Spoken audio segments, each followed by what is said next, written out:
सरकारां बदल गईयां पिछलियां, चौथी नूं भी अज मजा चकाता अगलियां ने।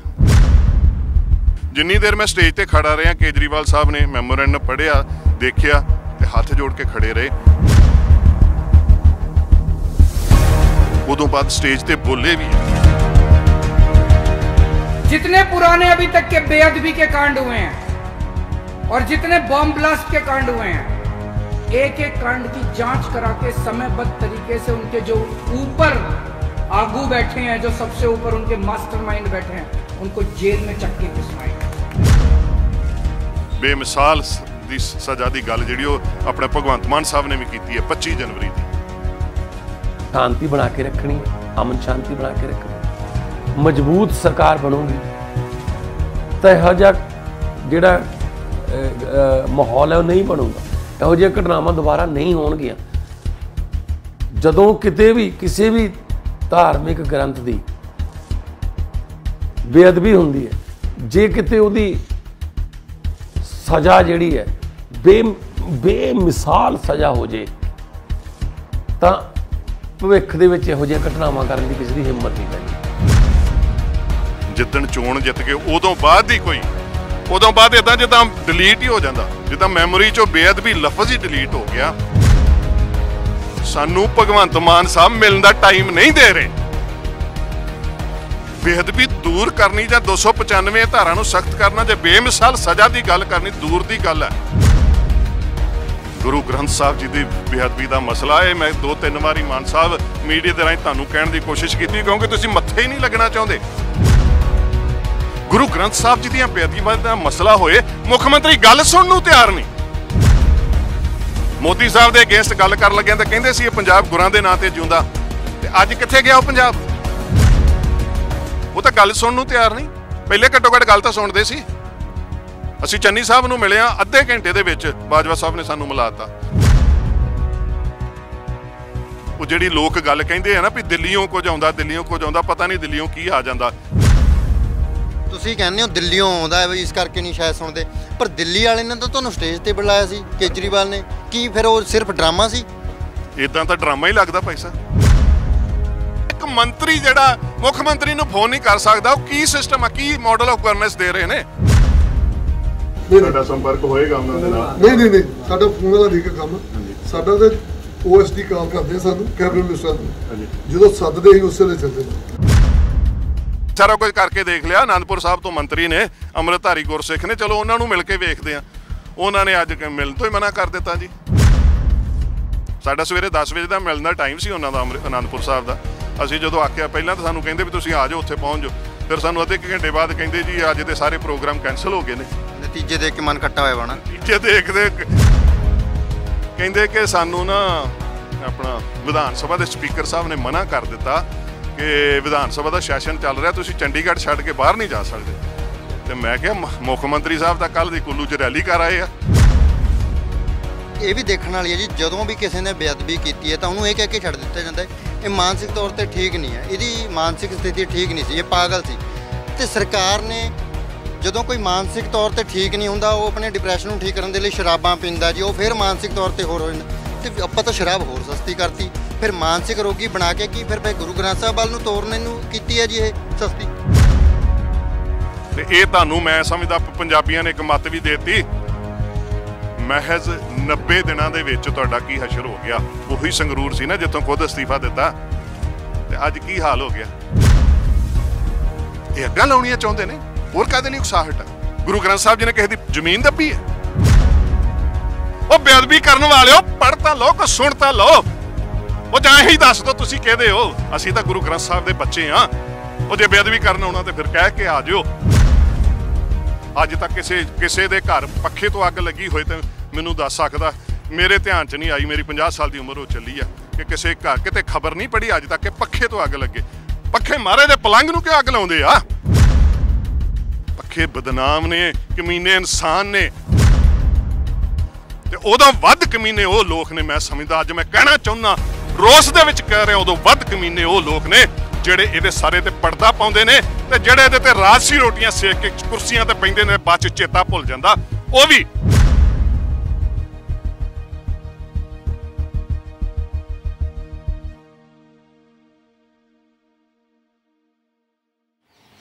ਸਨ 2015 ਦੇ ਵਿੱਚ ਸ੍ਰੀ ਗੁਰੂ ਗ੍ਰੰਥ ਸਾਹਿਬ ਮਹਾਰਾਜ ਜੀ ਦੀ ਬੇਅਦਬੀ ਦਾ ਮਾਮਲਾ ਸਾਹਮਣੇ ਆਉਂਦਾ ਹੈ। 1 ਜੂਨ 2015 ਨੂੰ ਗੁਰੂ ਗ੍ਰੰਥ ਸਾਹਿਬ ਮਹਾਰਾਜ ਜੀ ਦੇ ਸਰੂਪ ਚੋਰੀ ਕਰ ਲਏ ਜਾਂਦੇ ਨੇ, ਜਿਸ ਤੋਂ ਬਾਅਦ ਪੋਸਟਰ ਵੀ ਲਗਾਏ ਜਾਂਦੇ ਨੇ ਤੇ ਸਿੱਖਾਂ ਨੂੰ ਚੈਲੰਜ ਵੀ ਕੀਤਾ ਜਾਂਦਾ ਹੈ। ਉਹ ਕੀ ਕਹਾਣੀ ਵਾਪਰਦੀ ਹੈ, ਉਹਦੇ ਵਿੱਚ ਗੁਰੂ ਗ੍ਰੰਥ ਸਾਹਿਬ ਮਹਾਰਾਜ ਜੀ ਦੀ ਬੇਅਦਬੀ ਦੇ ਰੋਸ ਵਜੋਂ ਸੰਗਤਾਂ ਦੇ ਉੱਤੇ ਫਾਇਰਿੰਗ ਵੀ ਕਰ ਦਿੱਤੀ ਜਾਂਦੀ ਹੈ ਜਦੋਂ ਸ਼੍ਰੋਮਣੀ ਅਕਾਲੀ ਦਲ ਦੀ ਸਰਕਾਰ ਰਹਿੰਦੀ ਹੈ। ਤੇ ਉਹਦੇ ਵਿੱਚ 2 ਸਿੱਖਾਂ ਦੀ ਮੌਤ ਹੋ ਜਾਂਦੀ ਹੈ, ਸ਼ਹੀਦੀ ਪ੍ਰਾਪਤ ਕਰ ਜਾਂਦੇ ਨੇ 2 ਸਿੱਖ। ਉਸ ਤੋਂ ਲੈ ਕੇ ਹੁਣ ਤੱਕ ਬੇਅਦਬੀ ਮਾਮਲੇ ਦੇ ਉੱਤੇ ਲੀਡਰਾਂ ਨੇ ਜੇ ਕੁਝ ਕੀਤਾ ਤਾਂ ਉਹ ਸਿਆਸਤ ਕੀਤੀ ਹੈ ਤੇ ਸਿਆਸਤ ਵੀ ਗੰਦੀ ਰਹੀ ਹੈ। ਸਿੱਖ ਲਗਾਤਾਰ ਮੰਗ ਕਰ ਰਹੇ ਨੇ ਵੀ ਸ੍ਰੀ ਗੁਰੂ ਗ੍ਰੰਥ ਸਾਹਿਬ ਮਹਾਰਾਜ ਜੀ ਦੀਆਂ ਇੱਕ ਤਾਂ ਬੇਅਦਬੀਆਂ ਨਹੀਂ ਹੋਣੀਆਂ ਚਾਹੀਦੀਆਂ ਤੇ ਜਿਹੜੀਆਂ ਹੋ ਚੁੱਕੀਆਂ ਨੇ ਉਹਦੇ ਵਿੱਚ ਸਿੱਖਾਂ ਨੂੰ ਇਨਸਾਫ ਮਿਲਣਾ ਚਾਹੀਦਾ ਹੈ। ਪਰ ਲਗਾਤਾਰ ਬੇਅਦਬੀਆਂ ਦਾ ਦੌਰ ਜਾਰੀ ਹੈ। 2015 ਦੇ ਵਿੱਚ ਬੇਅਦਬੀ ਹੁੰਦੀ ਹੈ ਤਾਂ ਸ਼੍ਰੋਮਣੀ ਅਕਾਲੀ ਦਲ ਕੁਝ ਨਹੀਂ ਕਰ ਪਾਉਂਦਾ।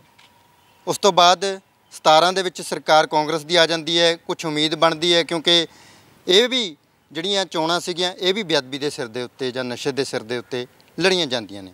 ਸਿੱਖਾਂ ਦੇ ਫਿਰ ਨਿਰਾਸ਼ਾ ਹੀ ਪੱਲੇ ਪੈਂਦੀ ਹੈ। ਸਨ 2022 ਦੀਆਂ ਵਿਧਾਨ ਸਭਾ ਚੋਣਾਂ ਆ ਜਾਂਦੀਆਂ ਨੇ।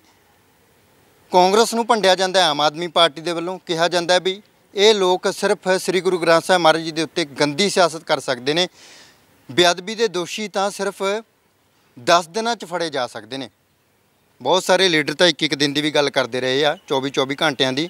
ਪਰ 100 ਦਿਨ ਤੋਂ ਉੱਤੇ ਆਮ ਆਦਮੀ ਪਾਰਟੀ ਨੂੰ ਵੀ ਹੋ ਗਏ ਸਰਕਾਰ ਬਣਾਈ ਨੂੰ, ਹਲੇ ਤੀਕਰ ਵੀ ਬੇਅਦਬੀ ਦੇ ਦੋਸ਼ੀ ਨਹੀਂ ਫੜੇ ਗਏ।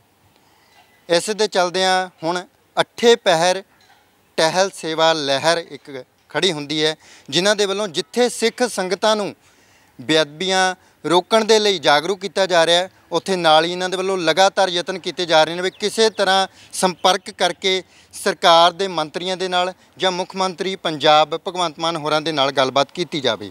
ਸਾਡੇ ਨਾਲ ਉਹਨਾਂ ਦੇ ਮੁੱਖ ਸੇਵਾਦਾਰ ਭਾਈ ਗੁਰਪ੍ਰੀਤ ਸਿੰਘ ਜੀ ਨੇ, ਜੋ 8 ਪਹਿਰ ਟਹਿਲ ਸੇਵਾ ਲਹਿਰ ਦੇ ਮੁਖੀ ਨੇ। ਸੋ ਗੱਲਬਾਤ ਕਰਦੇ ਹਾਂ। ਵਾਹਿਗੁਰੂ ਜੀ ਕਾ ਖਾਲਸਾ, ਵਾਹਿਗੁਰੂ ਜੀ ਕੀ ਫਤਿਹ। ਵੀਰ ਜੀ, ਕਿਵੇਂ ਵੇਖਦੇ ਹੋ ਅੱਜ ਤੁਹਾਨੂੰ ਇਹ ਲਹਿਰ ਖੜੀ ਕਰਨੀ ਪਈ ਹੈ ਔਰ ਸੰਗਤਾਂ ਨੂੰ ਜਾਗਰੂਕ ਕਰਨਾ ਪਿਆ ਹੈ? ਹਾਲਾਂਕਿ ਜ਼ਿੰਮੇਵਾਰੀਆਂ ਤਾਂ ਸਰਕਾਰਾਂ ਦੀਆਂ ਸੀਗੀਆਂ, ਸਾਡੇ ਗੁਰੂ ਸਾਹਿਬ ਨੂੰ ਇਸ ਤਰ੍ਹਾਂ ਉਹਨਾਂ ਦੀ ਸੁਰੱਖਿਆ ਕਰਨੀ, ਪਰ ਤੁਸੀਂ ਅੱਜ ਸੰਗਤਾਂ ਨੂੰ ਦੱਸ ਰਹੇ ਹੋ ਵੀ ਭਾਈ ਆਪਣੇ ਗੁਰਦੁਆਰਿਆਂ ਦੇ ਵਿੱਚ ਪਹਿਰੇ ਲਗਾਓ।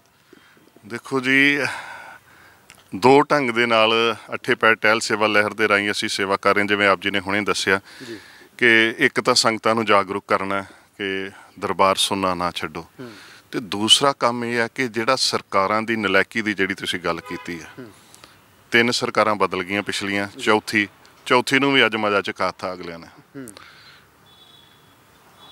15 ਵਾਲੀ ਘਟਨਾ ਵਾਪਰੀ, ਬੜਾ ਕੁਝ ਹੋਇਆ, 2 ਸਿੰਘ ਸ਼ਹੀਦ ਹੋ ਗਏ, ਬਰਗਾੜੀ, ਲਗਾਤਾਰ ਬੜਾ ਕੁਝ ਹੋਇਆ। ਸਿੱਖਾਂ ਦੇ ਮਨਾਂ ਅੰਦਰ ਰੋਸ ਹੈ ਜੀ। ਉਹ ਜਿਹੜੀ ਤੁਸੀਂ ਗੱਲ ਕੀਤੀ, ਉਹ ਪੋਸਟਰ ਲੱਗੇ ਅਜੇ ਭੁੱਲੇ ਨਹੀਂ, ਉਹ ਕਿਸੇ ਨੂੰ ਭੁੱਲੇ ਨਹੀਂ। ਉਹ ਜਿਹੜੀਆਂ ਐਸੀਆਂ ਲਲਕਾਰਾਂ ਪਈਆਂ ਸੀ, ਉਹ ਸਰਕਾਰ ਬਦਲਤੀ ਜਿਹਨੇ ਕੱਖ ਨਹੀਂ ਕੀਤਾ। ਕੈਪਟਨ ਸਾਹਿਬ ਨੇ ਸਹੁੰ ਖਾਧੀ ਸੀ, ਚਾਹੇ ਨਸ਼ਿਆਂ ਦੀ ਗੱਲ ਚਾਹੇ ਬੇਅਦਬੀ ਦੀ ਗੱਲ। ਉਦੋਂ ਸਟੇਜਾਂ ਤੇ ਬੋਲਣ ਵਾਸਤੇ ਸਾਰੇ ਤਗੜੇ ਹੋ ਜਾਂਦੇ ਨੇ, ਉਹ ਕੱਖ ਨਹੀਂ ਕਰ ਸਕੇ। ਚੰਨੀ ਸਾਹਿਬ ਆ ਗਏ, ਚੰਨੀ ਸਾਹਿਬ ਨੂੰ ਵੀ ਅਸੀਂ ਮਿਲੇ ਸੀ ਜਾ ਕੇ, ਉਹਨਾਂ ਨੂੰ ਵੀ ਮੈਮੋਰੈਂਡਮ ਦਿੱਤਾ ਸੀ, ਭਾਈ ਕਾਨੂੰਨ ਦਾ ਮਜ਼ਾਕ ਉੱਡ ਰਿਹਾ, ਪੰਜਾਬ ਦਾ ਮਜ਼ਾਕ ਉੱਡ ਰਿਹਾ, ਤੁਹਾਡਾ ਵੀ ਉੱਡ ਰਿਹਾ, ਤੁਸੀਂ ਸਮਝੋ ਜਾਂ ਨਾ ਸਮਝੋ। 295 ਇਹ ਧਾਰਾ ਐਡੀ ਕਮਜ਼ੋਰ ਧਾਰਾ, ਤੇ ਉਸ ਧਾਰਾ ਦੇ ਅੰਡਰ ਕਰਕੇ ਲਿਪਾ ਪੋਚੀ ਜੀ ਕਰਕੇ 3 ਮਹੀਨਿਆਂ ਬਾਅਦ ਅਗਲਾ ਬਾਹਰ ਆਣ ਕੇ ਟੀਚਰਾਂ ਕਰਦਾ। ਔਨ ਰਿਕਾਰਡ ਇਹ ਗੱਲਾਂ, ਉਹ ਟੀਚਰਾਂ ਕਰਦੇ ਕੀ ਕਰ ਲਿਆ ਜੇ ਸਾਡਾ। ਸੋ ਉਹਨਾਂ ਨੂੰ ਵੀ, ਚੰਨੀ ਸਾਹਿਬ ਨੂੰ ਵੀ ਬੇਨਤੀ ਕੀਤੀ ਸੀ, ਗੱਲਾਂ ਬਾਤਾਂ ਜ਼ਰੂਰ ਕੀਤੀਆਂ, ਜਕਾਰੇ ਵੀ ਛੱਡੇ। ਜੀਰੇ ਵਾਲੇ ਆਪਣੇ ਕੁਲਬੀਰ ਸਿੰਘ ਜੀਰਾ MLA ਨਾਲ ਹਾਜ਼ਰ ਸਨ, ਤ੍ਰਿਪਤ ਰਜਿੰਦਰ ਸਿੰਘ ਬਾਜਵਾ ਹਾਜ਼ਰ ਸਨ। ਕੁਲਬੀਰ ਸਿੰਘ ਜੀਰਾ ਨੇ ਖੁਦ ਜਕਾਰਾ ਬੁਲਾਇਆ ਉਸ ਵੇਲੇ ਵੀ ਅਸੀਂ ਚਾਹੁੰਦੇ ਹਾਂ ਕਿ ਹਾਂ ਇਹ ਜਿਹੜੀ ਆ ਨਾ ਮੌਤ ਦੀ ਤੁਲਤ ਸਜ਼ਾ ਜਿਹੜੀ ਆ ਹੋਣੀ ਚਾਹੀਦੀ ਆ। ਹੋਇਆ ਕੁਝ ਨਹੀਂ। ਰੰਧਾਵਾ ਸਾਹਿਬ ਨੂੰ ਵੀ ਅਸੀਂ ਮੈਮੋਰੈਂਡਮ ਦਿੱਤਾ, ਹੋਇਆ ਕੁਝ ਨਹੀਂ। KP ਰਾਣਾ ਸਾਹਿਬ ਨੂੰ ਇੱਥੇ ਇਹਨਾਂ ਦੀ ਕੋਠੀ ਆ ਕੇ ਮੈਮੋਰੈਂਡਮ ਦਿੱਤਾ, ਕਰਦੇ ਕੱਖ ਨਹੀਂ। ਫਿਰ ਅਸੀਂ ਕੇਜਰੀਵਾਲ ਸਾਹਿਬ ਨੂੰ ਮਿਲੇ 24 ਦਸੰਬਰ ਨੂੰ, ਚੋਣਾਂ ਤੋਂ ਪਹਿਲਾਂ ਰੈਲੀ ਸੀ, ਕ੍ਰਿਸਮਸ ਦੀ ਰੈਲੀ ਸੀ, ਉੱਥੇ ਜਾ ਕੇ ਅਸੀਂ ਮਿਲੇ ਹਾਂ। ਪੰਜਾਬ ਦੇ ਵਿੱਚ ਧਾਰੀਵਾਲ ਦੀ ਗੱਲ ਹੈ। ਅਸੀਂ ਸਾਹਮਣੇ ਖੜੇ ਸੀ, ਜਦੋਂ ਉਹਨਾਂ ਨੇ ਦੇਖਿਆ ਇਹੀ ਝੰਡਾ ਮੇਰੇ ਹੱਥ 'ਚ ਸੀਗਾ, ਉਹਨਾਂ ਨੂੰ ਸ਼ਾਇਦ ਪੰਜਾਬੀ ਨਹੀਂ ਸੀ ਆਉਂਦੀ, ਸਾਥੀ ਨੂੰ ਉਹਨਾਂ ਨੇ ਪੁੱਛਿਆ ਵੀ ਇਹ ਕੀ ਕਿਉਂ ਖੜੇ ਆ। ਉਹਨਾਂ ਨੇ ਪੜ੍ਹਿਆ ਵੀ ਗੁਰੂ ਗ੍ਰੰਥ ਸਾਹਿਬ ਜੀ ਦੇ ਬਾਰੇ। ਉਹਨਾਂ ਮੈਨੂੰ ਬੁਲਾਇਆ ਉੱਤੇ ਅੱਛਾ।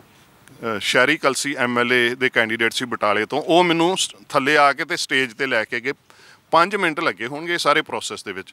ਜਿੰਨੀ ਦੇਰ ਮੈਂ ਸਟੇਜ ਤੇ ਖੜਾ ਰਿਹਾ, ਕੇਜਰੀਵਾਲ ਸਾਹਿਬ ਨੇ ਮੈਮੋਰੈਂਡਮ ਪੜ੍ਹਿਆ, ਦੇਖਿਆ ਤੇ ਹੱਥ ਜੋੜ ਕੇ ਖੜੇ ਰਹੇ ਤੇ ਉਦੋਂ ਬਾਅਦ ਸਟੇਜ ਤੇ ਬੋਲੇ ਵੀ ਆ ਕਿ ਇਹ ਬੇਅਦਬੀ ਦੀਆਂ ਘਟਨਾਵਾਂ, ਅਸੀਂ ਗਰੰਟੀ ਦਿੰਦੇ ਹਾਂ ਕਿ ਇਹ ਬੇਅਦਬੀ ਦੀਆਂ ਘਟਨਾਵਾਂ ਅਸੀਂ ਰੋਕਾਂਗੇ ਤੇ ਇਹਨਾਂ ਨੂੰ ਸਜ਼ਾਵਾਂ ਦੇਵਾਂਗੇ ਜਿਨ੍ਹਾਂ ਨੇ ਬੇਮਿਸਾਲ ਦੀ ਸਜ਼ਾ ਦੀ ਗੱਲ ਜਿਹੜੀ ਉਹ ਆਪਣੇ ਭਗਵੰਤ ਮਾਨ ਸਾਹਿਬ ਨੇ ਵੀ ਕੀਤੀ ਹੈ 25 ਜਨਵਰੀ ਦੀ। ਉਹ ਵੀਡੀਓ ਵੀ ਸਾਡੇ ਕੋਲ ਮੌਜੂਦ ਹੈ। ਗੱਲਾਂ ਤਾਂ ਬੜੀਆਂ ਹੋ ਗਈਆਂ ਭਾਜੀ, ਜਿੱਦਣ ਚੋਣ ਜਿੱਤ ਕੇ ਉਦੋਂ ਬਾਅਦ ਇੱਦਾਂ ਜਿੱਦਾਂ ਡਿਲੀਟ ਹੀ ਹੋ ਜਾਂਦਾ, ਜਿੱਦਾਂ ਮੈਮੋਰੀ 'ਚੋਂ ਬੇਅਦਬੀ ਲਫ਼ਜ਼ ਹੀ ਡਿਲੀਟ ਹੋ ਗਿਆ। ਸਾਨੂੰ ਬੜਾ ਅਸੀਂ ਕੋਸ਼ਿਸ਼ ਕੀਤੀ, ਚਲੋ ਵੀ ਰੁਝੇਵੇਂ ਨੇ ਅਜੇ ਕਰ ਲੈਂਦੇ। ਅਸੀਂ ਪਿਛਲੀ 22 ਤਰੀਕ ਤੋਂ ਲੱਗੇ ਹਾਂ। ਵੇਖੋ ਸਾਨੂੰ ਮਸਾਂ ਹੀ 5 ਮਿੰਟ ਲੱਗੇ ਟੋਟਲ। ਉਹ ਵੀਡੀਓ ਵੀ ਸਾਡੇ ਕੋਲ ਮੌਜੂਦ ਹੈ ਕਿ ਥੱਲਿਓਂ ਲੈ ਕੇ ਮੈਂ ਸਟੇਜ ਤੇ ਗਿਆ, ਮੈਮੋਰੈਂਡਮ ਦਿੱਤਾ, ਉਹਨਾਂ ਨੇ ਸਾਰਾ ਹਾਮੀ ਭਰੀ, ਮੈਂ ਥੱਲੇ ਆ ਗਿਆ ਤੇ ਉਦੋਂ ਬਾਅਦ ਪ੍ਰੈਸ ਨਾਲ ਵੀ ਗੱਲਬਾਤ ਉਦੋਂ ਕੀਤੀ ਸੀ। 5 ਮਿੰਟਾਂ 'ਚ ਮੈਮੋਰੈਂਡਮ ਦਿੱਤਾ ਗਿਆ। ਅੱਜ ਮੈਨੂੰ ਲੱਗਦਾ ਕਿ 1 ਮਹੀਨੇ ਤੋਂ ਵੀ 10 ਦਿਨ ਉੱਤੇ ਹੋ ਗਏ ਇਹ ਚਲੀਆ ਕੱਟਿਆ ਚੱਲਿਆ ਸਾਡਾ। ਸਾਨੂੰ ਭਗਵੰਤ ਮਾਨ ਸਾਹਿਬ ਮਿਲਣ ਦਾ ਟਾਈਮ ਨਹੀਂ ਦੇ ਰਹੇ। ਬੇਅਦਬੀ ਦੂਰ ਕਰਨੀ ਜਾਂ 295 ਧਾਰਾ ਨੂੰ ਸਖਤ ਕਰਨਾ, ਜੇ ਬੇਮਿਸਾਲ ਸਜ਼ਾ ਦੀ ਗੱਲ ਕਰਨੀ ਦੂਰ ਦੀ ਗੱਲ ਹੈ। ਜੇ ਮੈਂ ਤੁਹਾਨੂੰ ਸਾਰੀ ਡਿਟੇਲ ਦੱਸਾਂ ਤੁਸੀਂ ਹੈਰਾਨ ਰਹਿ ਜਾਓਗੇ ਕਿ ਕੀ ਗਵਰਨੈਂਸ ਦਾ ਮਾਡਲ ਕੀ ਚੱਲਦਾ ਪਿਆ ਇੱਥੇ। ਅਸੀਂ 22 ਜਨਵਰੀ ਨੂੰ ਸ਼ਹਿਰੀ ਕਲਸੀ ਜਿਹਨੂੰ ਮਿਲਦੇ ਹਾਂ, ਉਹੀ MLA ਜਿਹੜੇ ਮੈਨੂੰ ਥੱਲਿਓਂ ਲੈ ਕੇ ਸਟੇਜ ਤੇ ਲੈ ਕੇ ਗਏ ਸੀ, ਬਟਾਲੇ ਦੇ MLA, ਉਹਨਾਂ ਨੂੰ ਮਿਲੇ, ਉਹਨਾਂ ਨੂੰ ਦੱਸਿਆ ਭਾਈ ਹੁਣ ਦੁਖਾਂਤ ਉਦੋਂ ਵੀ ਵੱਧ ਗਿਆ ਤੇ ਜਿਹੜੀਆਂ ਤੁਸੀਂ ਗੱਲਾਂ ਕੀਤੀਆਂ ਸੀ ਅਸੀਂ ਉਹਦੇ ਬਾਰੇ ਇੱਕ ਮੈਮੋਰੈਂਡਮ ਭਗਵੰਤ ਮਾਨ ਜੀ ਨੂੰ ਦੇਣਾ ਚਾਹੁੰਦੇ। ਪਹਿਲਾਂ ਕੇਜਰੀਵਾਲ ਸਾਹਿਬ ਨੂੰ ਦਿੱਤਾ ਸੀ, ਉਹਦਾ ਸਾਨੂੰ ਕੋਈ ਰਿਪਲਾਈ ਨਹੀਂ ਆਇਆ। ਇੱਕ ਗੱਲ ਮੈਂ ਇੱਥੇ ਇਹ ਵੀ ਕੋਡ ਕਰਨਾ ਚਾਹੁੰਦਾ, ਜਦੋਂ ਅਸੀਂ ਮੁੱਖ ਮੰਤਰੀ ਚੰਨੀ ਸਾਹਿਬ ਨੂੰ ਮੈਮੋਰੈਂਡਮ ਦਿੱਤਾ ਨਾ, ਉਹਦਾ ਸਾਨੂੰ ਰਿਪਲਾਈ ਆਇਆ ਸੀ। ਉੱਧਰੋਂ ਸਾਨੂੰ ਅਫੀਸ਼ੀਅਲ ਚਿੱਠੀ ਆਈ ਸੀ DGP ਆਫਿਸ ਤੋਂ ਵੀ ਤੁਹਾਡੀ ਚਿੱਠੀ ਉਹਨਾਂ ਕੋਲ ਚੱਲ ਗਈ, ਤੁਸੀਂ ਅਗਲੀ ਕਾਰਵਾਈ ਵਾਸਤੇ ਉਹਨਾਂ ਨੂੰ ਮਿਲ ਸਕਦੇ ਹੋ। ਪਰ ਸਾਡਾ ਉਹ ਮੈਟਰ ਸੀਗਾ ਹਾਊਸ ਦੇ ਸੰਬੰਧ 'ਚ, ਅਸੀਂ ਫਿਰ ਉਹਨਾਂ ਨੂੰ ਅਜੇ ਮਿਲੇ ਨਹੀਂ ਸੀ, ਉਦੋਂ ਸਰਕਾਰ ਬਦਲ ਗਈ। ਹੁਣ ਤਾਂ ਸਾਨੂੰ ਅਜੇ ਤੱਕ ਰਿਪਲਾਈ ਤੱਕ ਨਹੀਂ ਆਇਆ ਨਾ ਆਮ ਆਦਮੀ ਪਾਰਟੀ ਦੇ ਦਫ਼ਤਰ ਤੋਂ। 24 ਦਸੰਬਰ ਦਾ ਮੈਮੋਰੈਂਡਮ ਦਿੱਤਾ ਹੈ, ਇਹਦਾ ਮਤਲਬ ਇੱਧਰੋਂ ਫੜਿਆ ਤੇ ਉੱਧਰ ਰੱਖਤਾ, ਕਿਸੇ ਰਿਕਾਰਡ 'ਚ ਨਹੀਂ ਗੱਲ ਆਈ। ਫਿਰ ਮੈਂ ਜਿਹੜੀ ਗੱਲ ਤੁਹਾਨੂੰ ਦੱਸਦਾ ਪਿਆ, 22 ਪਿਛਲੇ ਮਹੀਨੇ ਦੀ ਤਰੀਕ, ਫਿਰ 25 ਤਰੀਕ ਨੂੰ ਸਵੇਰੇ ਉਹ ਕਹਿੰਦੇ ਆ ਵੀ ਮੈਂ ਕੋਸ਼ਿਸ਼ ਕੀਤੀ ਹੈ 3-4 ਦਿਨ ਵੀ ਮੇਰੀ ਗੱਲ ਹੋ ਜੇ ਮੁੱਖ ਮੰਤਰੀ ਸਾਹਿਬ ਨਾਲ, ਮੇਰੀ ਗੱਲ ਨਹੀਂ ਹੋਈ ਤੇ ਤੁਸੀਂ ਇੱਦਾਂ ਕਰੋ, ਕੁਲਦੀਪ ਸਿੰਘ ਧਾਲੀਵਾਲ ਮੰਤਰੀ ਨੇ ਆਪਣੇ ਇੱਧਰ ਦੇ, ਉਹਨਾਂ ਦੀ ਰੋਜ਼ ਗੱਲ ਹੁੰਦੀ ਹੈ, ਤੁਸੀਂ ਉਹਨਾਂ ਨੂੰ ਜਾ ਕੇ ਮਿਲ ਲਓ। ਜੇ ਮੈਂ ਗੱਲ ਕਰਦਾ ਰਿਹਾ ਹੋ ਸਕਦਾ 5-7 ਦਿਨ ਵੱਧ ਲੱਗ ਜਾਣ। ਅਸੀਂ ਫਿਰ 27 ਤਰੀਕ ਨੂੰ ਕੁਲਦੀਪ ਸਿੰਘ ਧਾਲੀਵਾਲ ਜਿਹੜੇ ਮੰਤਰੀ ਨੇ, ਅਜਨਾਲੇ ਲਾਗੇ ਇਹਨਾਂ ਦਾ ਪਿੰਡ ਹੈ, ਖੇਤੀਬਾੜੀ ਆਪਣਾ ਜੀ ਡਿਵੈਲਪਮੈਂਟ ਦੇ ਜਿਹੜੇ ਆ ਪੰਜਾਬ ਪੰਚਾਇਤ ਮੰਤਰੀ, ਉਹਨਾਂ ਨੂੰ ਮਿਲੇ, ਟਾਈਮ ਲੈ ਕੇ ਜਾ ਕੇ ਮਿਲੇ, ਗੱਲਬਾਤ ਉਹਨਾਂ ਨਾਲ ਕੀਤੀ। ਪਹਿਲਾਂ ਤਾਂ ਬੜਾ ਅਜੀਬ ਜਿਹਾ ਲੱਗਿਆ ਕਿ ਪੰਜਾਬ ਦਾ ਸਭ ਤੋਂ ਐਕਟਿਵ ਮੰਤਰੀ ਮੇਰੇ ਖਿਆਲ ਆਪਾਂ ਸਮਝ ਸਕਦੇ ਹਾਂ ਕਿ ਜਿਹਨੇ ਪ੍ਰੈਕਟੀਕਲੀ ਕੰਮ ਕੀਤਾ ਗਰਾਊਂਡ ਲੈਵਲ ਤੇ। ਬੜੇ ਔਖੇ ਕੰਮ ਸੀ ਜਿਹੜੇ ਉਹਨਾਂ ਕੀਤੇ, ਜ਼ਮੀਨਾਂ ਛਡਾਉਣੀਆਂ ਕੋਈ ਸੌਖਾ ਕੰਮ ਨਹੀਂ ਸੀ, ਬੜੇ ਵੱਡਿਆਂ ਬੰਦਿਆਂ ਕੋਲ ਛਡਾਉ ਰਹੇ ਨੇ। ਗੱਲ ਇਹ ਹੈ ਕਿ ਉਹ ਕਹਿੰਦੇ ਵੀ ਸਾਡੀ ਫੋਨ ਤੇ ਗੱਲ ਹੀ ਨਹੀਂ ਹੁੰਦੀ, ਇੱਕ ਮੰਤਰੀ ਦੀ ਮੁੱਖ ਮੰਤਰੀ ਨਾਲ ਫੋਨ ਤੇ ਗੱਲ ਨਹੀਂ ਹੁੰਦੀ, ਔਨ ਰਿਕਾਰਡ ਹੈ ਸਾਰਾ ਕੁਝ। ਉਹ ਕਹਿੰਦੇ ਸਾਡੀ ਫੋਨ ਤੇ ਗੱਲ ਨਹੀਂ ਹੁੰਦੀ, ਅਸੀਂ ਮਿਲਾਂਗੇ ਤੇ ਤੁਹਾਡੇ ਨਾਲ ਗੱਲ ਕਰਾਵਾਂਗੇ। ਉਹਨਾਂ ਦਾ ਪਿਓ ਦੇ ਪੁੱਤ ਦਾ, ਕਿਸੇ ਦਾ, ਉਹਨਾਂ ਦੇ PA ਦਾ, ਉਹਨਾਂ ਦੇ ਕਿਸੇ ਸਟਾਫ ਦਾ ਅੱਜ ਤੱਕ ਫੋਨ ਨਹੀਂ ਆਇਆ। ਅਸੀਂ 5-4 ਵਾਰੀ ਕਰਕੇ ਥੱਕ ਗਏ, ਅਸੀਂ ਕਰਦੇ ਹਾਂ ਜੀ। ਅੱਜ ਇਸ ਗੱਲ ਨੂੰ ਅੱਜ ਵੀ ਮੇਰੇ ਖਿਆਲ 26 ਤਰੀਕ ਹੋ ਗਈ, 1 ਮਹੀਨਾ ਹੋ ਚੁੱਕਾ। ਅਸੀਂ ਉਸ ਤੋਂ ਬਾਅਦ ਫਿਰ ਹੱਥ ਨਹੀਂ ਛੱਡਿਆ। ਦਿਨੇਸ਼ ਚੱਡਾ ਜੀ ਆਪਣੇ ਤੁਹਾਡੇ ਇੱਥੋਂ ਦੇ, ਹਾਂਜੀ, ਉਹਨਾਂ ਨੂੰ ਜਾ ਕੇ ਮਿਲੇ। ਉਹਨਾਂ ਨੂੰ ਅਸੀਂ 29 ਤਰੀਕ ਨੂੰ ਮਿਲੇ, ਪਿਛਲੇ ਮਹੀਨੇ ਦੀ 29 ਤਰੀਕ ਨੂੰ ਲੱਗੇ ਰਹੇ ਅਸੀਂ, ਉਹਨਾਂ ਨੇ ਵੀ ਕੋਈ ਜਵਾਬ ਨਹੀਂ ਦਿੱਤਾ। ਫਿਰ ਅਸੀਂ ਆਖਿਆ ਚਲੋ ਆਪਾਂ ਘਰ ਜਾਂਦੇ ਹਾਂ। CM ਰੈਜ਼ੀਡੈਂਸ ਤੇ ਅਸੀਂ ਗਏ 2 ਤਰੀਕ ਨੂੰ। ਅਸੀਂ ਜਾ ਕੇ ਇੱਕ ਮੈਮੋਰੈਂਡਮ ਦੀ ਕਾਪੀ ਬਰਾੜ ਸਾਹਿਬ ਨੇ ਉੱਥੇ ਉਹਨਾਂ ਦੇ ਅਫੀਸ਼ੀਅਲ PCS ਅਫਸਰ ਨੇ, ਉਹਨਾਂ ਨੂੰ ਮਿਲੇ ਆ, ਉਹਨਾਂ ਨੂੰ ਦੱਸਿਆ ਕਿ ਆਹ ਗੱਲ ਹੈ, ਬੇਅਦਬੀ ਦੇ ਮਾਮਲੇ 'ਚ ਅਸੀਂ ਮਿਲਣਾ ਚਾਹੁੰਦੇ, ਸਾਨੂੰ ਟਾਈਮ ਦਵਾ ਦਿਓ। ਉਹ ਕਹਿੰਦੇ ਠੀਕ ਹੈ ਜੀ, ਤੁਸੀਂ ਨਾਂ ਨੰਬਰ ਨੋਟ ਕਰਾ ਕੇ ਅਸੀਂ ਆ ਗਏ। ਅੱਜ ਤੱਕ ਕੁਝ ਨਹੀਂ ਹੋ ਪਾਇਆ। ਬਰਾੜ ਸਾਹਿਬ ਪਹਿਲਾਂ ਤਾਂ 4-5 ਦਿਨ ਫੋਨ ਹੀ ਨਹੀਂ, ਸਾਡੀ ਗੱਲ ਨਹੀਂ ਹੋਈ। ਜੋ ਹੋਈ ਤੇ ਕਹਿੰਦੇ ਵੀ ਮੈਂ ਸ਼ਾਮ ਨੂੰ ਦੱਸਾਂਗਾ। ਤੀਜੇ ਦਿਨ ਮੈਨੂੰ ਕਹਿੰਦੇ ਕਿ ਤੁਹਾਡਾ ਮੈਟਰ ਜਿਹੜਾ ਨਾ CM ਸਾਹਿਬ ਦੇ ਨੋਟਿਸ 'ਚ ਆ ਗਿਆ, ਅਗਲੇ ਹਫਤੇ ਤੁਹਾਨੂੰ ਕਾਲ ਕਰ ਲਿਆ ਜਾਏਗਾ। ਪਰ ਕੋਈ ਅੱਜ ਵੇਖ ਲਓ 2 ਤਰੀਕ ਦੀ 26 ਤਰੀਕ ਹੋ ਗਈ, ਅੱਜ ਤੱਕ ਨਹੀਂ ਕਾਲ ਆਈ ਕੋਈ। ਇਹ ਤੁਸੀਂ ਇੱਕ ਗੱਲ ਕਹੀ ਹੈ ਵੀ ਚਲੋ ਸ਼ਾਇਦ ਇਹਨੂੰ ਰੁਝੇਵੇਂ ਹੋਣਗੇ ਇਸ ਕਰਕੇ ਨਹੀਂ ਮਿਲ ਰਹੇ, ਪਰ ਕੀ ਸ੍ਰੀ ਗੁਰੂ ਗ੍ਰੰਥ ਸਾਹਿਬ ਮਹਾਰਾਜ ਜੀ ਤੋਂ ਉੱਤੇ ਵੀ ਕੋਈ ਰੁਝੇਵੇਂ ਹੈਗੇ ਨੇ ਜੀ? ਇਹੀ ਮੈਂ ਇਹਨੂੰ ਪੁੱਛਣਾ ਚਾਹੁੰਦਾ ਨਾ ਜੀ। ਮਾਨ ਸਾਹਿਬ, ਇਹ ਪੰਜਾਬ ਹੈ, ਤੇ ਪੰਜਾਬੀਆਂ ਨੂੰ ਤੁਸੀਂ, ਮੈਂ ਸਮਝਦਾ ਤੁਸੀਂ ਸਟੇਜ ਦੇ ਕਲਾਕਾਰ ਵੀ ਰਹੇ ਹੋ, ਜਾਣਦੇ ਹੋ ਇਹਨਾਂ ਨੂੰ। ਇਹਨਾਂ ਨੇ ਵੇਖ ਲਓ ਜਵਾਬ ਤੁਹਾਨੂੰ 3 ਮਹੀਨਿਆਂ 'ਚ ਦੇ ਦਿੱਤਾ। ਗੁਰੂ ਗ੍ਰੰਥ ਸਾਹਿਬ ਜੀ ਦੀ ਬੇਅਦਬੀ ਦਾ ਮਸਲਾ ਹੈ। ਮੈਂ 2-3 ਵਾਰੀ ਮਾਨ ਸਾਹਿਬ ਮੀਡੀਆ ਦੇ ਰਾਹੀਂ ਤੁਹਾਨੂੰ ਕਹਿਣ ਦੀ ਕੋਸ਼ਿਸ਼ ਕੀਤੀ, ਕਿਉਂਕਿ ਤੁਸੀਂ ਮੱਥੇ ਹੀ ਨਹੀਂ ਲੱਗਣਾ ਚਾਹੁੰਦੇ। ਅਗਲੀ ਗੱਲ ਮੈਂ ਤੁਹਾਨੂੰ ਦੱਸਾਂ, ਅਸੀਂ ਮੇਰੇ ਖਿਆਲ 17 ਤਰੀਕ ਨੂੰ ਜਾ ਕੇ ਆਏ ਹਾਂ। 17 ਤਰੀਕ ਨੂੰ ਸੁਨਾਮ ਜਾ ਕੇ ਆਏ ਹਾਂ। ਉੱਥੇ ਅਮਨ ਅਰੋੜਾ ਜੀ ਨੂੰ ਮਿਲੇ ਹਾਂ। ਇਹਨਾਂ ਦੇ ਦਵਿੰਦਰਜੀਤ ਸਿੰਘ MLA ਨੇ ਧਰਮਕੋਟ ਤੋਂ, ਉਹ ਮਿਲੇ ਨੇ। ਉਹਨਾਂ ਦੇ ਰਾਹੀਂ ਅਸੀਂ ਇਹਨਾਂ ਦੇ PA ਜਿਹੜੇ ਨੇ ਸੁਖਵੀਰ ਸਿੰਘ, ਉਹ ਗੱਡੀ 'ਚ ਬੈਠੇ ਸੀ, ਉੱਪਰ ਇਹ ਬਿਆਨ ਦੇ ਰਹੇ ਸੀ, ਆਪਣਾ ਸੰਬੋਧਨ ਕਰ ਰਹੇ ਸੀ। ਮੈਂ ਉਹਨਾਂ ਨੂੰ ਇੱਕ ਫਾਈਲ ਦਿੱਤੀ ਆਪਣੀ, ਉਹਨਾਂ ਨੇ ਖੁਦ ਆਪਣਾ ਨੰਬਰ ਮੇਰੇ ਫੋਨ ਤੇ ਡਾਇਲ ਕਰਤਾ ਵੀ ਇਸ ਨੰਬਰ ਤੇ ਤੁਸੀਂ ਕਾਲ ਕਰ ਲਿਓ ਤੇ ਆਪਾਂ ਅਗਲਾ ਪ੍ਰੋਗਰਾਮ ਬਣਾ ਲਾਂਗੇ ਤੁਹਾਨੂੰ। ਸੋ ਉਸ ਤੋਂ ਲੈ ਕੇ ਅੱਜ ਤੱਕ ਮੇਰੇ ਖਿਆਲ ਮੈਂ 15-20 ਫੋਨ ਕਰ ਚੁੱਕਾ, ਨਾ ਤਾਂ ਉਹਨਾਂ ਫੋਨ ਚੱਕਿਆ, ਨਾ ਕੋਈ ਬੈਕ ਕਾਲ ਆਈ ਹੈ, ਤੇ ਕੁਝ ਵੀ ਨਹੀਂ ਹੋ ਰਿਹਾ। ਇਹ ਤੋਂ ਵੱਡਾ ਦੁਖਾਂਤ ਕੀ ਹੋ ਸਕਦਾ? ਗੁਰੂ ਗ੍ਰੰਥ ਸਾਹਿਬ ਜੀ ਦੀਆਂ ਬੇਅਦਬੀਆਂ ਦਾ ਮਸਲਾ ਹੋਏ, ਮੁੱਖ ਮੰਤਰੀ ਗੱਲ ਸੁਣਨ ਨੂੰ ਤਿਆਰ ਨਹੀਂ।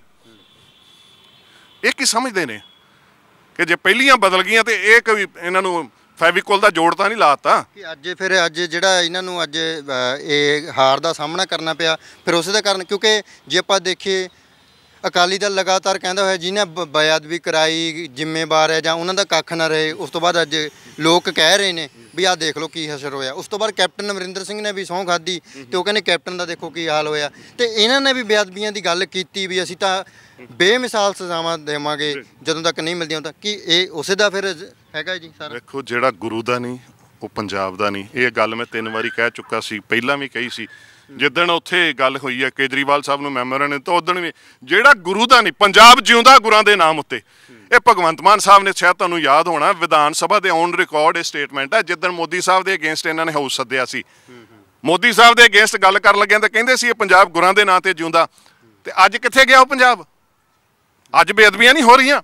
ਧਰਮਕੋਟ ਜਿੱਥੇ ਬੇਅਦਬੀ ਹੋਈ ਹੈ, ਉੱਥੋਂ ਮੁੱਖ ਮੰਤਰੀ ਦਾ ਆਪਣਾ ਮੰਤਰੀ ਸਾਹਿਬ ਦੀ ਜਿਹੜੀ ਰੈਜ਼ੀਡੈਂਸ ਆ, ਉੱਥੋਂ ਮੇਰੇ ਖਿਆਲ 12 ਕਿਲੋਮੀਟਰ ਆ।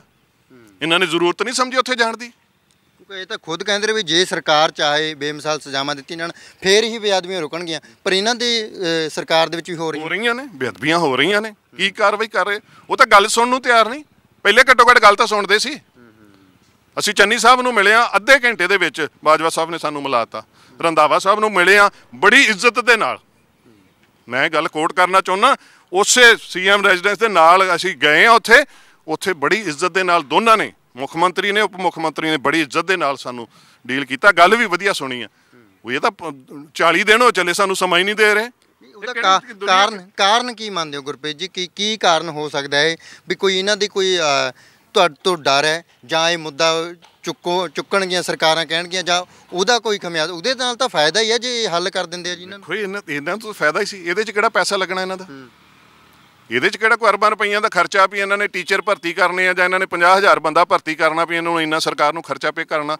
295 ਧਾਰਾ ਖਰਚ ਲਾਗੂ ਕਰਨ 'ਚ ਜਾਂ ਉਹਨੂੰ ਸਖਤ ਕਰਨ ਦੇ ਵਿੱਚ ਕੀ ਇਹਨਾਂ ਦਾ ਨੁਕਸਾਨ ਹੈ? ਇਹ ਤਾਂ ਸਮਝੋ ਬਾਹਰ ਦੀ ਗੱਲ ਹੈ। ਉਹ ਜਿਹੜੀ ਲੋਕ ਗੱਲ ਕਹਿੰਦੇ ਆ ਨਾ ਵੀ ਦਿੱਲੀੋਂ ਕੁਝ ਆਉਂਦਾ, ਪਤਾ ਨਹੀਂ ਦਿੱਲੀੋਂ ਕੀ ਆ ਜਾਂਦਾ, ਕਿ ਜਾਂ ਮੁੱਖ ਮੰਤਰੀ ਦੀ ਕੁਰਸੀ ਐਸੀ ਹੈ ਕਿ ਡਾਟਾ ਡਿਲੀਟ ਹੋ ਜਾਂਦਾ, ਬੇਅਦਬੀ ਲਫ਼ਜ਼ ਡਿਲੀਟ ਹੋ ਗਿਆ। ਅੱਜ ਵੀ ਅਸੀਂ ਕੋਸ਼ਿਸ਼ ਕੀਤੀ ਆ। ਅੱਜ ਅਸੀਂ ਆਪਣਾ ਸ਼੍ਰੀ ਅੰਮ੍ਰਿਤਸਰ ਸਾਹਿਬ ਜਿਹੜੇ ਪ੍ਰੋਗਰਾਮ ਚੱਲਦੇ ਪਏ, 21 ਦਿਨਾਂ ਦੀ ਸਾਡੀ ਲੜੀ ਚੱਲਦੀ ਪਈ ਹੈ ਗੁਰਦੁਆਰਾ ਸਾਹਿਬ ਦੀ। ਉੱਥੋਂ ਅਸੀਂ ਆਏ ਇੱਥੇ। ਤੁਸੀਂ ਕਹਿੰਦੇ ਹੋ ਦਿੱਲੀੋਂ ਆਉਂਦਾ ਵੀ ਇਸ ਕਰਕੇ ਨਹੀਂ ਸ਼ਾਇਦ ਸੁਣਦੇ, ਪਰ ਦਿੱਲੀ ਵਾਲੇ ਨੇ ਤਾਂ ਤੁਹਾਨੂੰ ਸਟੇਜ ਤੇ ਬੁਲਾਇਆ ਸੀ ਕੇਜਰੀਵਾਲ ਨੇ। ਕੀ ਫਿਰ ਉਹ ਸਿਰਫ ਡਰਾਮਾ ਸੀ? ਇਦਾਂ ਤਾਂ ਡਰਾਮਾ ਹੀ ਲੱਗਦਾ ਭਾਈ ਸਾਹਿਬ, ਇਦਾਂ ਤਾਂ ਡਰਾਮਾ ਹੀ ਲੱਗਦਾ। ਗੱਲ ਤਾਂ ਸਾਹਮਣੇ ਆ। ਇਹ ਕਿਹੜੀ ਕੋਈ ਲੁਕੀ ਛਿਪੀ ਗੱਲ ਆ? ਮੀਡੀਆ ਦੇ ਸਾਹਮਣੇ ਮੈਂ ਮਿਲਿਆ, ਸਾਰਾ ਮੀਡੀਆ ਲੱਗਿਆ ਹੋਇਆ ਸੀ, ਸਾਰੇ ਕੈਮਰੇ ਤੁਹਾਡੇ ਵੀ ਲੱਗੇ ਹੋਣਗੇ ਉੱਥੇ, ਸਾਰਾ ਮੀਡੀਆ ਉੱਥੇ ਮੌਜੂਦ ਸੀ। ਸਟੇਜ ਤੇ ਬੁਲਾ ਕੇ ਮੈਮੋਰੈਂਡਮ ਲੈ ਸਟੇਜ ਤੇ ਹੀ ਬੋਲੇ ਆ। ਤੇ ਅੱਜ 100 ਦਿਨ ਹੋ ਗਏ ਤੇ ਅੱਜ ਤੱਕ ਕਿਸੇ ਨੂੰ ਚੇਤਾ ਹੀ ਨਹੀਂ ਆਇਆ ਵੀ ਅਸੀਂ ਕੁਝ ਕਰਨਾ। ਕਿਉਂ ਨਹੀਂ ਕਰਦੇ ਪਏ? ਵਿਰੋਧੀ ਧਿਰ ਨੂੰ ਮਿਲੋ ਜੀ, ਜੇ ਨਹੀਂ ਸੁਣਦੇ। ਵਿਰੋਧੀਆਂ ਨੂੰ ਤਾਂ ਪਹਿਲਾਂ ਹੀ ਮਿਲ ਲਿਆ ਬਾਬਾ ਜੀ। ਚੰਨੀ ਸਾਹਿਬ ਨੂੰ ਮਿਲੇ ਆ, ਰੰਧਾਵਾ ਸਾਹਿਬ ਨੂੰ, ਸੁਖਬੀਰ ਬਾਦਲ ਹੋਰਾਂ ਨੂੰ ਮਿਲੇ ਆ। ਇਹਨਾਂ ਦੀ ਉੱਥੇ ਗਏ ਸੀ, ਸੁੱਖ ਵਿਲਾਸ ਦੇ ਵਿੱਚ ਗਏ ਸੀ, ਉੱਥੇ ਉਹਨੂੰ ਕਹਿੰਦੇ ਨਹੀਂ ਇੱਥੇ ਨਹੀਂ ਮਿਲਦੇ ਜੀ, ਤੁਸੀਂ ਅੰਬ ਸਾਹਿਬ ਮਿਲੋ। ਅੰਬ ਸਾਹਿਬ ਮਿਲੇ, ਉਹ ਕਹਿੰਦੇ ਜੀ ਅਸੀਂ ਤਾਂ ਉਮਰ ਕੈਦ ਲਾਗੂ ਕਰ ਦਿੱਤੀ ਹੋਈ ਹੈ। ਹੁਣ ਦੱਸੋ ਅਸੀਂ ਕੀ ਕਰੀਏ? ਵਿਰੋਧੀ ਵੀ ਉਸੇ ਹਿਸਾਬ ਦੇ ਨਾਲ ਚੱਲਣ ਰਹੇ ਆ। ਉਹ ਵੈਸੇ ਆਪਣੀ ਗੱਲ ਦਾ ਬੇਅਦਬੀ ਦੇ ਲਫ਼ਜ਼ ਤੋਂ ਵੈਸੇ ਡਰਦੇ ਨੇ, ਤੇ ਹੁਣ ਗੱਲ ਇਹ ਆ ਕਿ ਹਟਣ ਵਾਲੇ ਤਾਂ ਅਸੀਂ ਵੀ ਨਹੀਂ। ਗੁਰੂ ਗ੍ਰੰਥ ਸਾਹਿਬ ਜੀ ਦੀ ਬੇਅਦਬੀ ਦਾ ਮਸਲਾ ਹੈ, ਇਹ ਸਾਡੇ ਪਿਓ ਦੀ ਇੱਜ਼ਤ ਦਾ ਮਸਲਾ ਹੈ। ਉਹ ਮੇਰੀ ਪੱਗ ਕਿੱਥੇ ਰਹਿ ਗਈ ਜਦੋਂ ਮੇਰੇ ਗੁਰੂ ਦੀ ਪੱਗ ਨੂੰ ਹੱਥ ਪਾ ਜੇ ਕੋਈ? ਤੇ ਉਦੋਂ ਇਹਨਾਂ ਨੂੰ ਪਤਾ ਸੀ 295 ਧਾਰਾ ਜਿਹੜੀ ਇਹਨੂੰ ਸਖਤ ਕਰਾਂਗੇ, ਬੇਮਿਸਾਲ ਸਜ਼ਾ। ਉਹ ਕਿੱਥੇ ਰਹਿ ਗਈ ਬੇਮਿਸਾਲ ਸਜ਼ਾ? ਹੁਣ ਕਿਉਂ ਨਹੀਂ ਕਰਦੇ ਪਏ? ਲੋਕਾਂ ਤੋਂ ਹਰੇਕ ਮੁੱਦਿਆਂ ਦੇ ਵਿੱਚ ਲੋਕਾਂ ਦੇ ਔਰ ਵਰਕਰਾਂ ਦੇ ਵੀ ਖਾਸ ਤੌਰ ਤੇ ਹੁਣ ਤਾਂ ਇਲਜ਼ਾਮ ਆਉਣ ਲੱਗੇ। ਵਰਕਰ ਕਹਿ ਰਹੇ ਵੀ ਸਾਨੂੰ ਵੀ ਨਹੀਂ ਮਿਲਦੇ। ਈਵਨ ਕਿ ਤੁਹਾਨੂੰ ਤਾਂ ਕੁਲਦੀਪ ਧਾਲੀਵਾਲ ਨੇ ਕਿਹਾ, ਸਾਡੇ ਕੋਲ ਉਹ ਕਹਿੰਦੇ ਅਸੀਂ ਫੋਨ ਨਹੀਂ ਕਰ ਸਕਦੇ। ਅਸੀਂ ਫੋਨ ਨਹੀਂ ਕਰ ਸਕਦੇ। ਇੱਕ ਮੰਤਰੀ ਜਿਹੜਾ ਮੁੱਖ ਮੰਤਰੀ ਨੂੰ ਫੋਨ ਨਹੀਂ ਕਰ ਸਕਦਾ, ਉਹ ਕੀ ਸਿਸਟਮ ਆ, ਕੀ ਮਾਡਲ ਆਫ ਗਵਰਨੈਂਸ ਦੇ ਰਹੇ ਨੇ? ਇਹ ਗੱਲਾਂ ਕਰਦੇ ਅਸੀਂ ਇੰਡੀਆ ਬਦਲਣਾ ਹੈ। ਉਹ ਇੱਥੇ ਕੁਝ ਕਰਕੇ ਤਾਂ ਦਿਖਾਓ। ਹੁਣ ਹਿਮਾਚਲ ਨੂੰ ਭੱਜ ਜਾਂਦੇ ਨੇ ਦੂਜੇ ਦਿਨ ਚੁੱਕ ਕੇ। ਅਸੀਂ ਬੈਂਸ ਸਾਹਿਬ ਨੂੰ ਮਿਲਣਾ ਹੈ, ਉਹਨਾਂ ਕੋਲ ਟਾਈਮ ਲਿਆ ਹੋਇਆ ਸੀ ਅਸੀਂ ਅੱਜ ਦਾ ਮਿਲਣ ਦਾ। ਜੋਤ ਬੈਂਸ ਜੀ ਕੋਲ, ਜੋਤ ਬੈਂਸ ਜੀ ਨੂੰ ਮਿਲਣਾ, ਮੰਤਰੀ ਹੈ ਇੱਥੋਂ ਦੇ। ਵੀ ਚਲੋ ਅਸੀਂ ਬਾਕੀ ਸਾਰਾ ਕੁਝ ਕਰਕੇ ਦੇਖ ਲਿਆ। ਅਨੰਦਪੁਰ ਸਾਹਿਬ ਤੋਂ ਮੰਤਰੀ ਨੇ, ਅੰਮ੍ਰਿਤਧਾਰੀ ਗੁਰਸਿੱਖ ਨੇ, ਚਲੋ ਉਹਨਾਂ ਨੂੰ ਮਿਲ ਕੇ ਵੇਖਦੇ ਆ। ਉਹਨਾਂ ਨੇ ਅੱਜ ਮਿਲਣ ਤੋਂ ਹੀ ਮਨਾ ਕਰ ਦਿੱਤਾ ਜੀ। ਉਹ ਕੀ ਕਹਿੰਦੇ ਜੀ? ਉਹਨਾਂ ਦਾ ਸਾਰੇ ਪ੍ਰੋਗਰਾਮ ਕੈਂਸਲ ਕਰਤੇ ਜੀ ਅੱਜ ਉਹਨਾਂ ਨੇ। ਸਾਡਾ ਸਵੇਰੇ 10 ਵਜੇ ਦਾ ਮਿਲਣ ਦਾ ਟਾਈਮ ਸੀ ਉਹਨਾਂ ਦਾ ਅਨੰਦਪੁਰ ਸਾਹਿਬ ਦਾ। ਅਸੀਂ ਜਦੋਂ ਆਖਿਆ, ਪਹਿਲਾਂ ਤਾਂ ਸਾਨੂੰ ਕਹਿੰਦੇ ਵੀ ਤੁਸੀਂ ਆ ਜਾਓ, ਉੱਥੇ ਪਹੁੰਚ ਜਾਓ। ਫਿਰ ਸਾਨੂੰ ਅੱਧੇ ਘੰਟੇ ਬਾਅਦ ਕਹਿੰਦੇ ਜੀ ਅੱਜ ਦੇ ਸਾਰੇ ਪ੍ਰੋਗਰਾਮ ਕੈਂਸਲ ਹੋ ਗਏ ਨੇ। ਨਤੀਜੇ ਦੇਖ ਕੇ ਮਨ ਖੱਟਾ ਹੋਇਆ ਹੋਣਾ। ਨਤੀਜੇ ਦੇਖਦੇ ਬੜਾ ਅਜੀਬ ਜਿਹਾ ਉਹਨਾਂ ਦਾ ਕਮੈਂਟ ਸੀਗਾ, ਉਹ ਉਹਨਾਂ ਦੇ ਪੀਏ ਸਾਹਿਬ ਦਾ। ਕਹਿੰਦੇ ਕਿ ਸਾਨੂੰ ਨਾ ਆਪਣਾ ਵਿਧਾਨ ਸਭਾ ਦੇ ਸਪੀਕਰ ਸਾਹਿਬ ਨੇ ਮਨਾ ਕਰ ਦਿੱਤਾ ਕਿ ਵਿਧਾਨ ਸਭਾ ਦਾ ਸੈਸ਼ਨ ਚੱਲ ਰਿਹਾ, ਤੁਸੀਂ ਚੰਡੀਗੜ੍ਹ ਛੱਡ ਕੇ ਬਾਹਰ ਨਹੀਂ ਜਾ ਸਕਦੇ। ਤੇ ਮੈਂ ਕਿਹਾ ਮੁੱਖ ਮੰਤਰੀ ਸਾਹਿਬ ਤਾਂ ਕੱਲ੍ਹ ਦੀ ਕੁੱਲੂ 'ਚ ਰੈਲੀ ਕਰ ਆਏ ਆ, ਰੋਡ ਸ਼ੋਅ ਕਰ ਆਏ ਆ, ਉਹ ਕਿੱਦਾਂ ਚਲੇ ਗਏ? ਉਹ ਨਹੀਂ ਜੀ, ਨਹੀਂ ਜੀ, ਉਹ ਗੱਲ ਇਹੀ ਆ ਤੁਹਾਡੇ ਵਾਲੀ, ਉਹ ਸ਼ੌਕ ਟਰੀਟਮੈਂਟ ਹੋ ਗਿਆ। ਅੱਜ ਵੀ ਮੈਂ ਸਮਝਦਾ ਜੇ ਸਮਝ ਜਾਣ ਤੇ ਇਹ ਪੰਜਾਬ ਗੁਰਾਂ ਦੇ ਨਾਂ ਤੇ ਜਿਉਂਦਾ। ਉਹਨਾਂ ਨੇ ਦੱਸ ਦਿੱਤਾ ਕਿ ਜੇ ਬੇਅਦਬੀ ਦੇ ਮਸਲੇ ਤੇ ਤੁਸੀਂ 100 ਦਿਨ ਚੁੱਪ ਬੈਠੇ ਹੋ ਨਾ, ਤੇ ਅਸੀਂ ਚੁੱਪ ਨਹੀਂ ਬੈਠਾਂਗੇ। ਪੰਜਾਬ ਚੁੱਪ ਨਹੀਂ ਰਹਿ ਸਕਦਾ। ਖੰਜਰ ਵੱਜਦੇ ਨੇ। ਗੁਰੂ ਗ੍ਰੰਥ ਸਾਹਿਬ ਜੀ ਨੂੰ ਜਦੋਂ ਅੱਗਾਂ ਲੱਗਦੀਆਂ ਨੇ, ਉਹ ਕੀ ਗੁਰੂ ਅਰਜਨ ਦੇਵ ਸੱਚੇ ਪਾਤਸ਼ਾਹ ਨੂੰ ਜਿਹੜਾ ਤੱਤੀ ਤਵੀ ਤੇ ਸੇਕ ਲੱਗਾ ਸੀ, ਜਦੋਂ ਗੁਰੂ ਗ੍ਰੰਥ ਸਾਹਿਬ ਜੀ ਨੂੰ ਅੱਗ ਲੱਗਦੀ, ਕਿ ਉਹ ਸੇਕ ਫਿਰ ਗੁਰੂ ਅਰਜਨ ਸਾਹਿਬ ਨੂੰ ਨਹੀਂ ਲੱਗਦਾ? ਕਿ ਇੱਕ ਖੰਜਰ ਵੱਜਾ ਸੀ ਗੁਰੂ ਕਲਗੀਧਰ ਪਾਤਸ਼ਾਹ ਦੇ, ਆਪਾਂ ਜਾਣਦੇ ਹਾਂ। ਅੱਜ ਮਹਾਰਾਜ ਦੇ ਛੁਰੇ ਵੱਜਦੇ ਪਏ ਨੇ। ਗੁਰੂ ਗ੍ਰੰਥ ਸਾਹਿਬ ਮਹਾਰਾਜ ਦੇ, ਮਾਫ ਕਰਨਾ, ਜਿਹੜੇ ਗੁਰੂ ਗ੍ਰੰਥ ਸਾਹਿਬ ਮਹਾਰਾਜ ਤੇ ਜਿਹੜੇ ਅਟੈਕ ਹੋ ਰਹੇ ਨੇ, ਕਿ ਇਹ ਗੁਰੂ ਅਰਜਨ ਸਾਹਿਬ ਤੇ ਅਟੈਕ ਨਹੀਂ? ਕਿ ਗੁਰੂ ਕਲਗੀਧਰ ਪਾਤਸ਼ਾਹ ਤੇ ਅਟੈਕ ਨਹੀਂ? ਇਹ ਸਾਡਾ ਕੋਈ ਅੰਤ ਲੈਣਾ ਚਾਹੁੰਦੇ ਨੇ? ਅੰਤ ਤਾਂ ਅੱਗੇ ਪੰਜਾਬ ਵੇਖ ਹੀ ਚੁੱਕਾ ਹੈ ਨਾ। ਕਿਉਂ ਵਾਏ? ਇਹ ਜ਼ਿੰਮੇਵਾਰੀ ਫਿਰ ਤੁਹਾਡੀ ਹੀ ਕਿਉਂ? ਤੁਹਾਡੇ ਨਾਲ ਹੋਰ ਵੀ ਸਿੱਖ ਸੰਗਤਾਂ ਦੀ ਕਿਉਂ ਨਹੀਂ? ਵੇਖੋ, ਮਹਾਰਾਜ ਨੇ ਸਾਨੂੰ ਕੰਨੋਂ ਫੜ ਕੇ ਘਰੋਂ ਕੱਢਿਆ। ਅਸੀਂ ਵੀ ਤੁਹਾਡੇ ਵਾਂਗੂ ਫੀਲਡ 'ਚ ਵਿਚਰਦੇ ਸੀ, ਆਪਣਾ ਧਾਰਮਿਕ ਸਮਾਗਮ ਕਰਦੇ ਸੀ, ਪ੍ਰੋਗਰਾਮ ਕਰਦੇ ਸੀ। ਜਿੱਦਣ ਅਸੀਂ ਸੁਣਿਆ ਨਾ, ਪਿਛਲੇ ਸਾਲ ਮੀਟਿੰਗ ਹੋਈ ਸੀ ਸ਼੍ਰੀ ਅਕਾਲ ਤਖਤ ਸਾਹਿਬ ਤੇ ਸਿੰਘ ਸਾਹਿਬ ਨੇ ਬੋਲੇ ਕਿ 250 ਵਾਰ ਗੁਰੂ ਗ੍ਰੰਥ ਸਾਹਿਬ ਜੀ ਦੀ ਬੇਅਦਬੀ ਹੋ ਗਈ। ਮਨ ਨੂੰ ਲਾਹਨਤਾਂ ਪਾਈਆਂ। ਗੁਰਪ੍ਰੀਤ ਸਿੰਘ, ਇਹਦੇ ਨਾਲ ਤਾਂ ਮਰੇ ਚੰਗੇ। ਜੇ ਸਾਡੇ ਹੁੰਦਿਆਂ 250 ਵਾਰ ਗੁਰੂ ਗ੍ਰੰਥ ਸਾਹਿਬ ਜੀ ਦੀ ਬੇਅਦਬੀ ਹੋ ਗਈ, ਹੋਰ ਆਪਾਂ ਡੀਕਦੇ ਕੀ ਪਏ ਆ? ਆਪਾਂ 500 ਵਾਰ ਕਰਾਉਣੀ ਹੈ ਕਿ 700 ਵਾਰ ਕਰਾਉਣੀ ਆ? ਕਿੱਦਣ ਆਪਾਂ ਜਾਗਾਂਗੇ? ਇੱਥੇ ਤੁਹਾਡੇ ਮੈਸੇਜ ਆ ਸਾਡਾ ਜੀ। ਹਉ ਪੂਤ ਤੇਰਾ ਤੂੰ ਬਾਪ ਮੇਰਾ, ਬਾਬਾ ਕਬੀਰ ਸਾਹਿਬ ਦੀ ਪੰਕਤੀ ਹੈ। ਗੁਰੂ ਗ੍ਰੰਥ ਸਾਹਿਬ ਜੀ ਨੂੰ ਚੌਰ ਹੋ ਰਿਹਾ। ਇਹ ਸਾਡੇ ਮਕਸਦ ਹੈ ਕਿ ਅਸੀਂ ਬੱਚੇ ਹਾਂ, ਤੇ ਜੇ ਕਿਸੇ ਦੇ ਪਿਓ ਨੂੰ ਕੋਈ ਹੱਥ ਪਾਉਂਦਾ, ਤੇ ਜਿਹੜਾ ਬੱਚਾ ਹੋਏਗਾ ਉਹਨੂੰ ਦਰਦ ਹੁੰਦਾ ਹੈ ਨਾ। ਇਹ ਦਰਦ ਹੀ ਹੈ ਜਿਹੜਾ ਸਾਨੂੰ ਲੈ ਕੇ ਆਇਆ। ਨਹੀਂ ਤੇ ਹਰ ਕੋਈ ਆਪਣੀ ਕੰਫਰਟ ਜ਼ੋਨ 'ਚ ਬੈਠਾ। ਇਹ ਹੈ ਜਾਗਦੇ ਪਏ ਨੇ ਲੋਕ, ਜਾਗਦੇ ਪਏ ਨੇ। ਇਹਨਾਂ ਨੂੰ ਲੱਗਦਾ ਕਿ ਸ਼ਾਇਦ ਨਹੀਂ ਜਾਗਦੇ ਪਏ, ਲੋਕ ਜਾਗਦੇ ਪਏ ਨੇ। ਜਿੱਦਣ ਉਹ ਲੋਕ ਜਾਗ ਕੇ ਉਹ ਫਿਰ ਇੱਥੇ ਜਦੋਂ ਬੈਠੇ ਨਾ, ਫਿਰ ਇਹਨਾਂ ਨੂੰ ਚੇਤਾ ਆ ਜਾਣਾ ਵੀ ਹਾਂ ਬੇਅਦਬੀ ਵੀ ਹੁੰਦੀ ਸੀ। ਬਾਕੀ ਚੋਣਾਂ ਕਿਹੜੀਆਂ ਕਿਤੇ ਚਲੀ ਗਈਆਂ। ਹੁਣ ਹਿਮਾਚਲ 'ਚ ਜਾ ਰਹੇ ਨੇ, ਤੇ ਹਿਮਾਚਲ ਇੱਥੋਂ ਕਿਹੜਾ ਵਿਲੇਖਾ? ਉੱਥੇ ਜਾ ਕੇ ਬਹਿ ਜਾਵਾਂਗੇ, ਉੱਥੇ ਵੀ ਮੈਮੋਰੈਂਡਮ ਦੇ ਲਾਂਗੇ। ਫਿਰ ਐਰਕਾਂ ਗੱਲ ਉੱਥੇ ਮੁਕਾਉਂਦੇ ਨਹੀਂ, ਮੈਮੋਰੈਂਡਮ ਦੇ ਕੇ ਗੱਲ ਮੁੱਕਣੀ ਨਹੀਂ। ਗੱਲ ਅਸੀਂ ਹੁਣ ਲਾਗੂ ਕਰਵਾਉਣੀ ਹੈ। ਇਹਨਾਂ ਦੇ ਮੂੰਹਾਂ 'ਚੋਂ ਨਿਕਲੇ ਹੋਏ ਲਫ਼ਜ਼ ਸਾਡੇ ਕੋਲ ਔਨ ਰਿਕਾਰਡ ਨੇ, ਤੇ ਇਹਨਾਂ ਕੋਲ ਲਾਗੂ ਕਰਵਾਵਾਂਗੇ। ਇੱਕ ਗੱਲ ਇਹ ਵੀ ਦੇਖਣ ਵਾਲੀ ਹੈ ਜੀ, ਜਦੋਂ ਵੀ ਕਿਸੇ ਨੇ ਬੇਅਦਬੀ ਕੀਤੀ ਹੈ ਤਾਂ ਉਹਨੂੰ ਇਹ ਕਹਿ ਕੇ ਛੱਡ ਦਿੱਤਾ ਜਾਂਦਾ ਹੈ ਇਹ ਮਾਨਸਿਕ ਤੌਰ ਤੇ ਠੀਕ ਨਹੀਂ ਹੈ, ਇਹਦੀ ਮਾਨਸਿਕ ਸਥਿਤੀ ਠੀਕ ਨਹੀਂ ਸੀ, ਇਹ ਪਾਗਲ ਸੀ। ਤੇ ਸਰਕਾਰ ਨੇ ਜਦੋਂ ਕੋਈ ਮਾਨਸਿਕ ਤੌਰ ਤੇ ਠੀਕ ਨਹੀਂ ਹੁੰਦਾ, ਉਹ ਆਪਣੇ ਡਿਪਰੈਸ਼ਨ ਨੂੰ ਠੀਕ ਕਰਨ ਦੇ ਲਈ ਸ਼ਰਾਬਾਂ ਪੀਂਦਾ ਜੀ, ਉਹ ਫਿਰ ਮਾਨਸਿਕ ਤੌਰ ਤੇ ਹੋਰ ਹੋ ਜਾਂਦਾ। ਤੇ ਆਪਾਂ ਤਾਂ ਸ਼ਰਾਬ ਹੋਰ ਸਸਤੀ ਕਰਤੀ, ਫਿਰ ਮਾਨਸਿਕ ਰੋਗੀ ਬਣਾ ਕੇ ਕੀ ਫਿਰ ਗੁਰੂ ਗ੍ਰੰਥ ਸਾਹਿਬ ਵੱਲ ਨੂੰ ਤੋਰਨੇ ਨੂੰ ਕੀਤੀ ਹੈ ਜੀ ਇਹ ਸਸਤੀ। ਵੇਖੋ ਜੀ, ਪਤਾ ਨਹੀਂ ਕਿਹੜੇ ਰਾਹ ਦੇ ਤੁਰੇ ਨੇ ਹੈਂ, ਆਪਣੀ ਜਨਤਾ ਨੂੰ ਸ਼ਰਾਬੀ ਬਣਾ ਕੇ, ਤੇ ਤੁਸੀਂ ਪਤਾ ਨਹੀਂ ਕਿਹੜੀ ਤਰੱਕੀ ਭਾਲਦੇ ਹੋ। ਗੱਲ ਇਹ ਆ ਕਿ ਜਿਹੜੀ ਤੁਸੀਂ ਗੱਲ ਕੀਤੀ ਆ ਨਾ, ਇਹ ਜਿਹੜੇ ਪਾਗਲ ਜਾਂ ਮਾਨਸਿਕ ਰੋਗੀ ਨੇ, ਇਹਨਾਂ ਦਾ ਰੋਗ ਕਿੰਨੇ ਹਟਾਉਣਾ ਸੀ? ਹੁਣ ਸ਼ਰਾਬੀ ਦੀ ਤੁਸੀਂ ਗੱਲ ਕਰਦੇ ਹੋ, ਜਦੋਂ ਇੱਕ ਕੰਨ ਤੇ ਪੈ ਜਾਏ ਨਾ, ਉਸੇ ਵੇਲੇ ਹੋਸ਼ ਆ ਜਾਂਦੀ ਸ਼ਰਾਬੀ ਨੂੰ। ਇਹ ਬੇਮਿਸਾਲ ਸਜ਼ਾ ਦੀ ਗੱਲ ਮੇਰੇ ਮੁੱਖ ਦੀ ਨਹੀਂ ਗੀ, ਇਹ ਮੁੱਖ ਮੰਤਰੀ ਸਾਹਿਬ ਉਦੋਂ ਇਹਨਾਂ ਦੇ ਆਪਣੇ ਮੁੱਖ ਦੀ ਗੱਲ ਹੈ। ਮੁੱਖ ਮੰਤਰੀ ਸਾਹਿਬ ਯਾਦ ਰੱਖ ਲਓ, ਇਹ ਬੇਮਿਸਾਲ ਸਜ਼ਾ ਅਸੀਂ ਕਰਵਾ ਲੈਣੀ ਹੈ। ਇਹ ਹੁਣ ਅਸੀਂ ਕਰਵਾਉਣੀ ਜੇ, ਭਾਵੇਂ ਉਹਦੇ ਵਾਸਤੇ ਸਾਨੂੰ ਜੋ ਵੀ ਕਰਨਾ ਪਏ, ਭਾਵੇਂ ਧਰਨੇ ਲਾਉਣੇ ਪੈਣ, ਭਾਵੇਂ ਝੰਡੇ ਚੁੱਕਣੇ ਪੈਣ, ਜੋ ਕਰਨਾ ਪਏਗਾ ਕਰਾਂਗੇ। ਤੇ ਇਹ ਤੁਹਾਨੂੰ ਮੈਂ ਸਮਝਦਾ ਪੰਜਾਬੀਆਂ ਨੇ ਇੱਕ ਮੱਤ ਵੀ ਦੇਤੀ, ਮਹਿਜ਼ 90 ਦਿਨਾਂ ਦੇ ਵਿੱਚ ਤੁਹਾਡਾ ਕੀ ਹਸ਼ਰ ਹੋ ਗਿਆ। ਉਹੀ ਸੰਗਰੂਰ ਸੀ ਨਾ ਜਿੱਥੋਂ ਖੁਦ ਅਸਤੀਫਾ ਦਿੱਤਾ, ਤੇ ਅੱਜ ਕੀ ਹਾਲ ਹੋ ਗਿਆ। ਅੱਜ ਜਵਾਬ ਤਾਂ ਤੁਹਾਨੂੰ ਮਿਲ ਗਿਆ। ਅਜੇ ਵੀ ਜੇ ਤੁਸੀਂ ਸਾਨੂੰ ਟਾਈਮ ਨਾ ਦਿੱਤਾ, ਅਸੀਂ ਟਿਕ ਕੇ ਬਹਿਣਾ ਨਹੀਂਗਾ ਹੁਣ। ਜਾਂ ਤਾਂ ਸਾਨੂੰ ਮਾਰ ਦਿਓ ਤੇ ਜਾਂ ਉਹਨਾਂ ਬੇਅਦਬੀ ਦੇ ਦੋਸ਼ੀਆਂ ਨੂੰ ਟੰਗ ਦਿਓ। ਸਾਡਾ ਅਗਲਾ ਤੁਹਾਡੇ ਕੋਲੇ ਡਿਮਾਂਡ ਅਸੀਂ ਰੱਖਣ ਜਾ ਰਹੇ ਹਾਂ ਬੜੀ ਜਲਦੀ। ਜੇ ਤਾਂ ਤੁਸੀਂ ਸਾਨੂੰ ਸੱਦ ਲੈਂਦੇ ਹੋ ਤੇ ਠੀਕ ਹੈ, ਨਹੀਂ ਤੇ ਅਸੀਂ ਤੁਹਾਡੇ ਕੋਲੋਂ ਇਹੀ ਡਿਮਾਂਡ ਰੱਖਾਂਗੇ ਵੀ ਜੇ ਉਹਨਾਂ ਨੂੰ ਨਹੀਂ ਫਾਇਰ ਟੰਗਣ ਜੋਗੇ ਤੇ ਸਾਨੂੰ ਹੀ ਟੰਗ ਦਿਓ। ਅਸੀਂ ਤਾਂ ਇਸ ਜ਼ਿੰਦਗੀ ਤੋਂ ਸਰਖਰੂ ਹੋ ਜਾਈਏ। ਅਸੀਂ ਤਾਂ ਆਪਣੇ ਮੱਥੇ ਤੇ ਕਲੰਕ ਲੈ ਕੇ ਨਹੀਂ ਜਾਣਾ ਚਾਹੁੰਦੇ ਕਿ ਸਾਡੇ ਹੁੰਦਿਆਂ ਸਾਡੇ ਗੁਰੂ ਦੀ ਬੇਅਦਬੀ ਹੋ ਰਹੀ ਹੈ ਤੇ ਅਸੀਂ ਕਰ ਕੁਝ ਨਾ ਸਕੀਏ। ਅੱਜ ਮੈਂ ਅਪੀਲ ਕਰਦਾ, ਉਹ ਜਿਹੜੇ ਹੋਰ ਵੀ ਦਰਦੀ ਬੈਠੇ ਨੇ, ਕਈ ਮੇਰੇ ਵਰਗੇ ਪਾਗਲ ਹੋਣਗੇ, ਜਿਹੜੀ ਤੁਸੀਂ ਗੱਲ ਕੀਤੀ ਵੀ ਤੈਨੂੰ ਕੀ ਪੀੜ ਆ ਨਾ। ਇਹ ਇੱਕ ਮੰਤਰੀ ਸਾਹਿਬ ਨੇ ਮੈਨੂੰ ਆਖਿਆ ਵੀ ਤੁਹਾਨੂੰ ਬਹੁਤਿਆ ਦਰਦ ਹੈ, ਸਾਨੂੰ ਦਰਦ ਨਹੀਂ। ਪਰ ਕੀ ਕਰੀਏ ਜੇ ਸਾਨੂੰ ਦਰਦ ਹੈ ਤੇ ਅਸੀਂ ਰੌਲਾ ਪਾਵਾਂਗੇ ਨਾ। ਸਾਨੂੰ ਦਰਦ ਹੈ ਤੇ ਇਹ ਦਰਦ ਸਾਡੇ ਇਕੱਲਿਆਂ ਦਾ ਨਹੀਂਗਾ, ਸੈਂਕੜੇ ਲੋਕਾਂ ਦਾ, ਹਜ਼ਾਰਾਂ ਲੋਕਾਂ ਦਾ ਦਰਦ ਹੈ।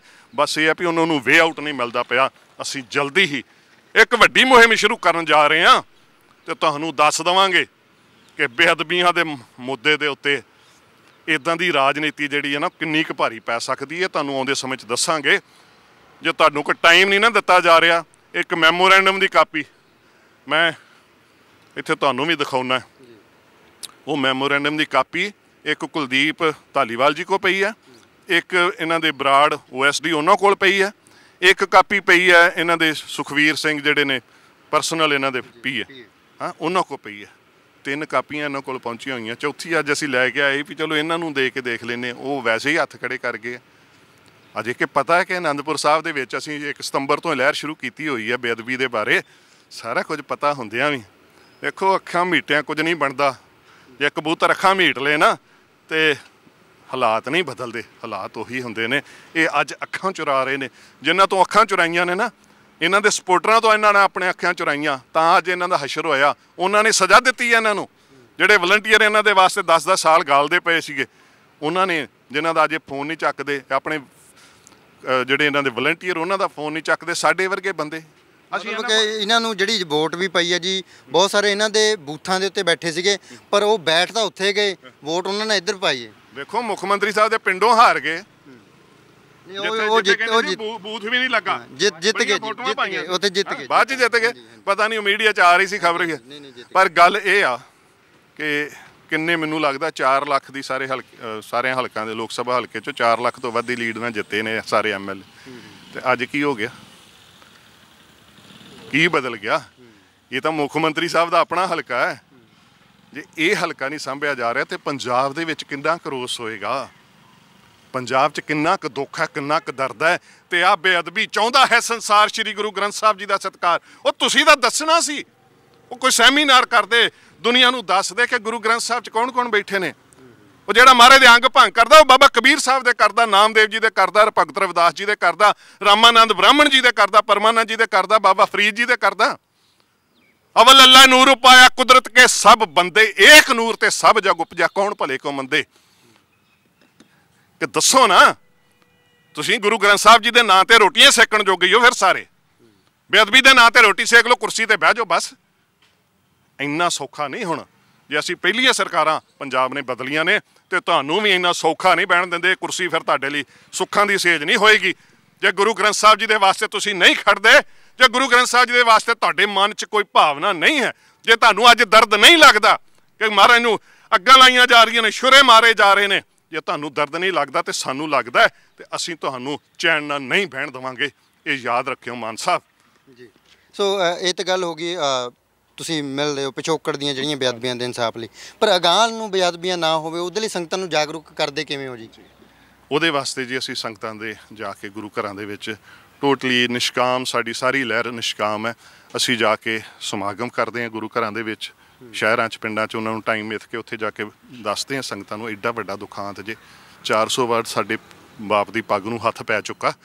ਤੇ ਫਿਰ ਉਹਨਾਂ ਨੂੰ ਬੇਨਤੀ ਕਰਦੇ ਵੀ ਭਾਵੇਂ ਇੱਕ ਦਿਨ ਦੀ ਸੇਵਾ ਲੈ ਲਓ, ਇੱਕ ਪਰਿਵਾਰ 1 ਦਿਨ ਦੀ ਸੇਵਾ ਲੈ ਲਓ, ਜਾਂ 2-2 ਘੰਟੇ ਦੀ ਲਾ ਲਓ, ਤੇ ਭਾਵੇਂ ਘੜੀ ਦੀ ਘੜੀ ਆ ਜਿਹੜਾ ਅਸੀਂ ਗੀਤ ਜਾਰੀ ਕੀਤਾ ਸੀ ਆ ਤੁਹਾਡੇ ਸਾਹਮਣੇ, ਜਾਪੇ ਬਾਬਾ ਫੇਰ ਪਿਆ ਖਿੱਚਦਾ ਲਕੀਰੇ, ਟਹਿਲ ਸੇਵਾ ਲੱਗੋ ਅੱਜ ਮੁੜ ਬਣੀ ਭੀੜ। ਉਦੋਂ ਵੀ ਬੇਅਦਬੀ ਹੋਈ ਸੀ ਨਾ, ਸ਼੍ਰੀ ਦਰਬਾਰ ਸਾਹਿਬ ਅਬਦਾਲੀ ਨੇ ਬੇਅਦਬੀ ਕੀਤੀ ਸੀ ਤੇ ਸਾਡੇ ਵੱਡੇ ਵਡੇਰਿਆਂ ਨੇ ਸੀਸ ਕੁਰਬਾਨ ਕਰ ਦਿੱਤਾ।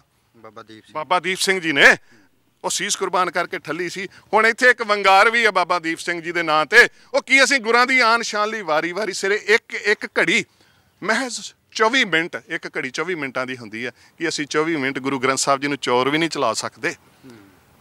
ਜੇ ਆਪਾਂ ਗੁਰੂ ਸਾਹਿਬ ਦੀ ਹਜ਼ੂਰੀ 'ਚ ਹੋਵਾਂਗੇ ਨਾ, ਆਫੀਸ਼ੀਅਲ ਸਟੇਟਮੈਂਟ ਇੱਕ ਤੁਹਾਨੂੰ ਦੱਸਾਂ, ਸਾਨੂੰ 7 ਸਾਲਾਂ 'ਚ ਸਮਝ ਨਹੀਂ ਲੱਗੀ ਜਿਹੜੀ ਰਣਬੀਰ ਸਿੰਘ ਖੱਟੜਾ ਜੀ ਨੇ ਉੱਥੇ ਬੋਲੀ ਸੀ ਨਾ ਮੀਟਿੰਗ ਦੇ ਵਿੱਚ।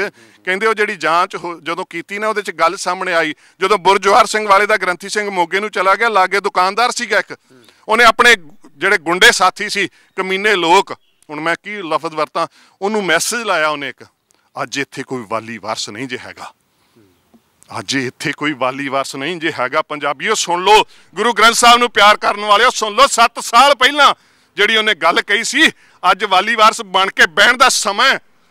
ਅੱਜ ਗੁਰੂ ਗ੍ਰੰਥ ਸਾਹਿਬ ਜੀ ਦੇ ਪੁੱਤਰ ਧੀਆਂ ਬਣ ਕੇ ਬਹਿਣ ਦਾ ਸਮਾਂ। ਆਪਾਂ ਕਹਿੰਦੇ ਤਾਂ ਹਾਂ, ਆਪਾਂ ਗਾਉਂਦੇ ਹਾਂ ਗੁਰੂ ਕੀ ਬਾਣੀ, ਤੂੰ ਮੇਰਾ ਪਿਤਾ ਤੂੰ ਹੈ ਮੇਰਾ ਮਾਤਾ। ਅੱਜ ਬੱਚੇ ਬਣ ਕੇ ਬਹਿ ਜਾਈਏ, ਉਹਨਾਂ ਨੂੰ ਦੱਸ ਦਈਏ। ਬਾਬਾ ਬੋਤਾ ਸਿੰਘ, ਬਾਬਾ ਗਰਜਾ ਸਿੰਘ, ਜਿਹੜੇ ਸਥਾਨ ਤੇ ਅਸੀਂ 21 ਦਿਨਾਂ ਦੇ ਸਮਾਗਮ ਸ਼ੁਰੂ ਕੀਤੇ ਹੋਏ ਨੇ, 29 ਤਰੀਕ ਨੂੰ ਉੱਥੇ ਵੱਡਾ ਜੋੜ ਮੇਲਾ, ਉੱਥੇ ਵੀ ਕਿਸੇ ਨੇ ਟੀਚਰ ਕੀਤੀ ਸੀ। ਉਹ ਜ਼ਕਰੀਆ ਖਾਨ ਤਾਂ ਕਹਿੰਦਾ ਸਿੰਘ ਖਤਮ ਹੋ ਗਏ, ਸਿੰਘਾਂ ਨੂੰ ਜੋਸ਼ ਆਇਆ, ਸਿੰਘਾਂ ਨੇ ਮੋਰਚਾ ਲਾਤਾ, ਕਹਿੰਦੇ ਜ਼ਕਰੀਆ ਖਾਨ ਨੂੰ ਦੱਸਣਾ ਹੈ। ਉਹ ਸਿੰਘ ਖਤਮ ਨਹੀਂ ਹੋਏ, ਜੁਗਤੀ ਦੇ ਨਾਲ ਉੱਥੇ ਆਪਣਾ ਲਾਤਾ, ਜਿਹਨੂੰ ਅੱਜ ਕੱਲ੍ਹ ਟੋਲ ਵੀ ਕਹਿ ਦਿੰਦੇ, ਮਸੂਲ ਕਹਿ ਦਿੰਦੇ ਆ। ਉੱਥੇ ਖਾਲਸਾ ਰਾਜ ਲਾਤਾ, 12 ਦਿਨ ਖਾਲਸੇ ਦਾ ਰਾਜ ਲੱਗਾ ਰਿਹਾ। ਤੇ ਜ਼ਕਰੀਆ ਨੂੰ ਦੱਸਿਆ ਜਾ ਕੇ, ਆਨਾ ਲਾਇਆ, ਗੱਡੇ ਟਕਾ ਲਾਇਆ, ਖੋਤਾ, ਉੱਥੇ ਖਾਲਸੇ ਦਾ ਰਾਜ ਲਾਤਾ ਸੀ। ਜੁਗਤੀ ਨਾਲ ਦੱਸਿਆ। ਅੱਜ ਅਸੀਂ ਵੀ ਜੁਗਤੀ ਦੇ ਨਾਲ ਮਹਾਰਾਜ ਦੀ ਸੇਵਾ ਕਰ ਸਕਦੇ ਹਾਂ। ਆ ਸਾਡੇ ਨਾਲ ਸੈਣੀ ਮਾਜਰੇ ਤੇ ਇੱਥੋਂ ਸੰਗਤ ਨੇ 85 ਪਰਿਵਾਰ, ਇੱਕ ਪਿੰਡ ਦੇ 85 ਪਰਿਵਾਰ ਗੁਰੂ ਸਾਹਿਬ ਦੀ ਟਹਿਲ ਸੇਵਾ ਕਰਦੇ ਪਏ ਨੇ। ਅਸੀਂ ਤਾਂ 31 ਦਿਨਾਂ ਦੀ ਗੱਲ ਕਰਦੇ ਸੀ, 31 ਦਿਨਾਂ ਦੀ, ਪਰ ਜਦੋਂ ਸੰਗਤਾਂ ਨੂੰ ਸੇਵਾ ਦਾ ਚਾਅ ਆਉਂਦਾ ਨਾ, ਸੇਵਾ ਦਾ ਆਨੰਦ ਆਉਂਦਾ, ਤੇ ਫਿਰ ਇਸ ਢੰਗ ਦੇ ਨਾਲ ਸੇਵਾਵਾਂ ਚੱਲ ਰਹੀਆਂ, ਬੜੀ ਚੜ੍ਹਦੀ ਕਲਾ ਚੱਲ ਰਹੀਆਂ। 2-2 ਘੰਟੇ 'ਚ ਵੀ ਨੌਜਵਾਨਾਂ ਨੇ ਸੇਵਾ ਲਾਈਆਂ ਨੇ ਆਪਣੇ ਆਪਣੇ ਗੁਰੂ ਘਰ 'ਚ। ਵੇਖੋ ਇੱਕ ਗੱਲ ਹੋਰ ਮੈਂ ਕਹਿਣਾ ਚਾਹੁੰਦਾ, ਮੈਂ ਰਕੇਸ਼ ਟਕੈਤ ਜੀ ਮਿਲੇ ਸੀ ਸਾਨੂੰ ਉਸ ਦਿਨ ਉੱਥੇ ਅਨੰਦਪੁਰ ਸਾਹਿਬ, ਉਹਨਾਂ ਵੀ ਇਹ ਗੱਲ ਕੀਤੀ, ਕਹਿੰਦੇ ਸਮੇਂ ਦਾ ਦਾਨ ਕਰੋ, ਸੇਵਾ ਕਰੋ ਆਪਣੇ ਨੇੜਲੇ ਗੁਰੂ ਘਰ ਦੀ। ਆਪਾਂ ਉੱਥੇ 13 ਮਹੀਨੇ ਦਿੱਲੀ ਦੇ ਬਾਰਡਰਾਂ 'ਤੇ ਬੈਠੇ, ਤੁਸੀਂ ਵੀ ਸੀਗੇ, ਅਸੀਂ ਵੀ ਗਏ, ਸਾਰੇ ਪੰਜਾਬ ਗਿਆ ਉੱਥੇ ਟੁੱਕਿਆ ਹੈ ਨਾ। ਉਹਦੇ ਵਾਸਤੇ ਆਪਣੀ ਰੋਜ਼ੀ ਰੋਟੀ ਲਈ ਅਸੀਂ ਇੰਨਾ ਕੁਛ ਚੱਲਿਆ। ਮਹਾਰਾਜ ਨੇ ਸਾਨੂੰ ਜਿੱਤ ਦਿੱਤੀ, ਜਿੱਤ ਦੇ ਨਗਾਰੇ ਵਜਾਉਂਦੇ ਆਏ। ਤੇ ਅੱਜ ਗੁਰੂ ਗ੍ਰੰਥ ਸਾਹਿਬ ਜੀ ਦੀ ਆਨ ਸ਼ਾਨ ਦਾ ਮਸਲਾ ਹੈ ਕਿ ਅੱਜ ਆਪਾਂ ਨਾਲ ਦੇ ਗੁਰੂ ਘਰ ਦੇ ਵਿੱਚ ਨਹੀਂ ਬੈਠ ਸਕਦੇ ਜਾ ਕੇ। ਮੈਂ ਸਾਰੇ ਹੀ ਕਿਸਾਨ ਵੀਰਾਂ ਨੂੰ, ਸਾਰੇ ਕਿਸਾਨ ਯੂਨੀਅਨ ਵਾਲੇ ਵੀਰ, ਬਹੁਤ ਸਾਰੇ ਵੀਰ ਪ੍ਰਧਾਨ, ਜਿਹੜੇ ਵੱਡੇ ਐਕਟਿਵਿਸਟ ਸੀਗੇ ਕਿਸਾਨ ਮੋਰਚੇ ਦੇ, ਉਹ ਲਗਭਗ ਮੈਨੂੰ ਜਾਣਦੇ ਹੋਣਗੇ। ਇੱਕ ਮੈਂ ਹੱਥ ਜੋੜ ਕੇ ਬੇਨਤੀ ਕਰਦਾ, ਗੁਰੂ ਗ੍ਰੰਥ ਸਾਹਿਬ ਜੀ ਦੀ ਆਨ ਸ਼ਾਨ ਦਾ ਮਸਲਾ ਜੇ, ਆਪਣੇ ਇਸ਼ਟ ਗੁਰਦੇਵ ਦੀ ਆਨ ਸ਼ਾਨ ਦਾ ਮਸਲਾ, ਇਸ ਮੂਵਮੈਂਟ ਨੂੰ ਵੀ ਹੁਣ ਅਪਣਾ ਲਓ। ਇਹਨਾਂ ਨੂੰ ਦੱਸ ਦਈਏ ਕਿ ਸੱਚੀ ਮੁੱਚੀ ਦੱਸਣਾ ਪੈਣਾ ਹੈ। ਥਲੀ ਸਾਹਿਬ, ਪੰਜਾਬ ਜਿਉਂਦਾ ਗੁਰਾਂ ਦੇ ਨਾਮ ਉੱਤੇ, ਇਹ ਦੱਸਣਾ ਪੈਣਾ। ਇਹ ਚੇਤਾ ਭੁੱਲ ਗਿਆ ਨਾ ਜਿਨ੍ਹਾਂ ਨੂੰ, ਇਹਨਾਂ ਨੂੰ ਦੱਸਣਾ ਪੈਣਾ। ਤੇ ਅਸੀਂ ਦੱਸਾਂਗੇ, ਗੁਰੂ ਦੀ ਸੰਗਤ ਦੱਸੇਗੀ। ਸੰਗਤ ਦੇ ਅੱਖਾਂ 'ਚੋਂ ਹੰਝੂ ਆ ਜਾਂਦੇ ਨੇ ਜਦੋਂ ਗੀਤ ਸੁਣਦੇ ਨੇ ਨਾ, ਜਦੋਂ ਪਤਾ ਲੱਗਦਾ ਕਿ ਸਾਡੇ ਬਾਪੂ ਨਾਲ ਆਹ ਕੁਝ ਹੋ ਰਿਹਾ। ਉਹ ਕਿੱਥੇ ਰਿਹਾ? ਪੰਜਾਬ 'ਚ ਕਿਉਂ ਹੋ ਰਿਹਾ? ਇਹ ਅੱਗਾਂ ਲਾਉਣੀਆਂ ਚਾਹੁੰਦੇ ਨੇ, ਹੋਰ ਕਾਹਦੇ ਲਈ ਉਕਸਾਹਟ ਹੈ? ਗੁਰੂ ਗ੍ਰੰਥ ਸਾਹਿਬ ਜੀ ਨੇ ਕਿਸੇ ਦੀ ਜ਼ਮੀਨ ਦੱਬੀ ਹੈ? ਗੁਰੂ ਗ੍ਰੰਥ ਸਾਹਿਬ ਜੀ ਨੇ ਕੀ ਕਿਸੇ ਦਾ ਨੁਕਸਾਨ ਕੀਤਾ? ਸਭ ਕੋ ਮੀਤ ਹਮ ਆਪਨ ਕੀਨਾ, ਹਮ ਸਭਨਾ ਕੇ ਸਾਜਨ ਹੈ। ਸਤਿਗੁਰ ਸਭਨਾਂ ਦਾ ਭਲਾ ਮਨਾਏਦਾ। ਗੁਰੂ ਗ੍ਰੰਥ ਸਾਹਿਬ ਕਿਸੇ ਦਾ ਬੁਰਾ ਲੋਚਦੇ? ਸਤਿਗੁਰ ਸਭਨਾਂ ਦਾ ਭਲਾ ਮਨਾਏਦਾ। ਤੇ ਮਹਾਰਾਜ ਕਹਿੰਦੇ ਫਿਰ ਤਿਸ ਦਾ ਬੁਰਾ ਕਿਉਂ ਹੋਏ? ਨਾਨਕ ਨਾਮ ਚੜ੍ਹਦੀ ਕਲਾ, ਤੇਰੇ ਭਾਣੇ ਸਰਬੱਤ ਦਾ ਭਲਾ। ਸਭਨਾ ਕਾ ਮਾਂ ਪਿਓ ਆਪ ਹੈ। ਇੱਕ ਪਿਤਾ ਏਕ ਇਸਕੇ ਹਮ ਬਾਰਕ, ਸਾਰੀ ਦੁਨੀਆ ਨੂੰ ਮਹਾਰਾਜ ਨੇ ਕਲਾਵੇ ਚ ਲਿਆ। ਕੋਈ ਬੋਲੇ ਰਾਮ ਰਾਮ, ਕੋਈ ਖੁਦਾਏ, ਕੋਈ ਸੇਵੈ ਗੁਸਈਆਂ, ਕੋਈ ਅਲਾਏ। ਉਹ ਬੇਅਦਬੀ ਕਰਨ ਵਾਲਿਓ, ਪੜ੍ਹ ਤਾਂ ਲਓ, ਕੁਛ ਸੁਣ ਤਾਂ ਲਓ।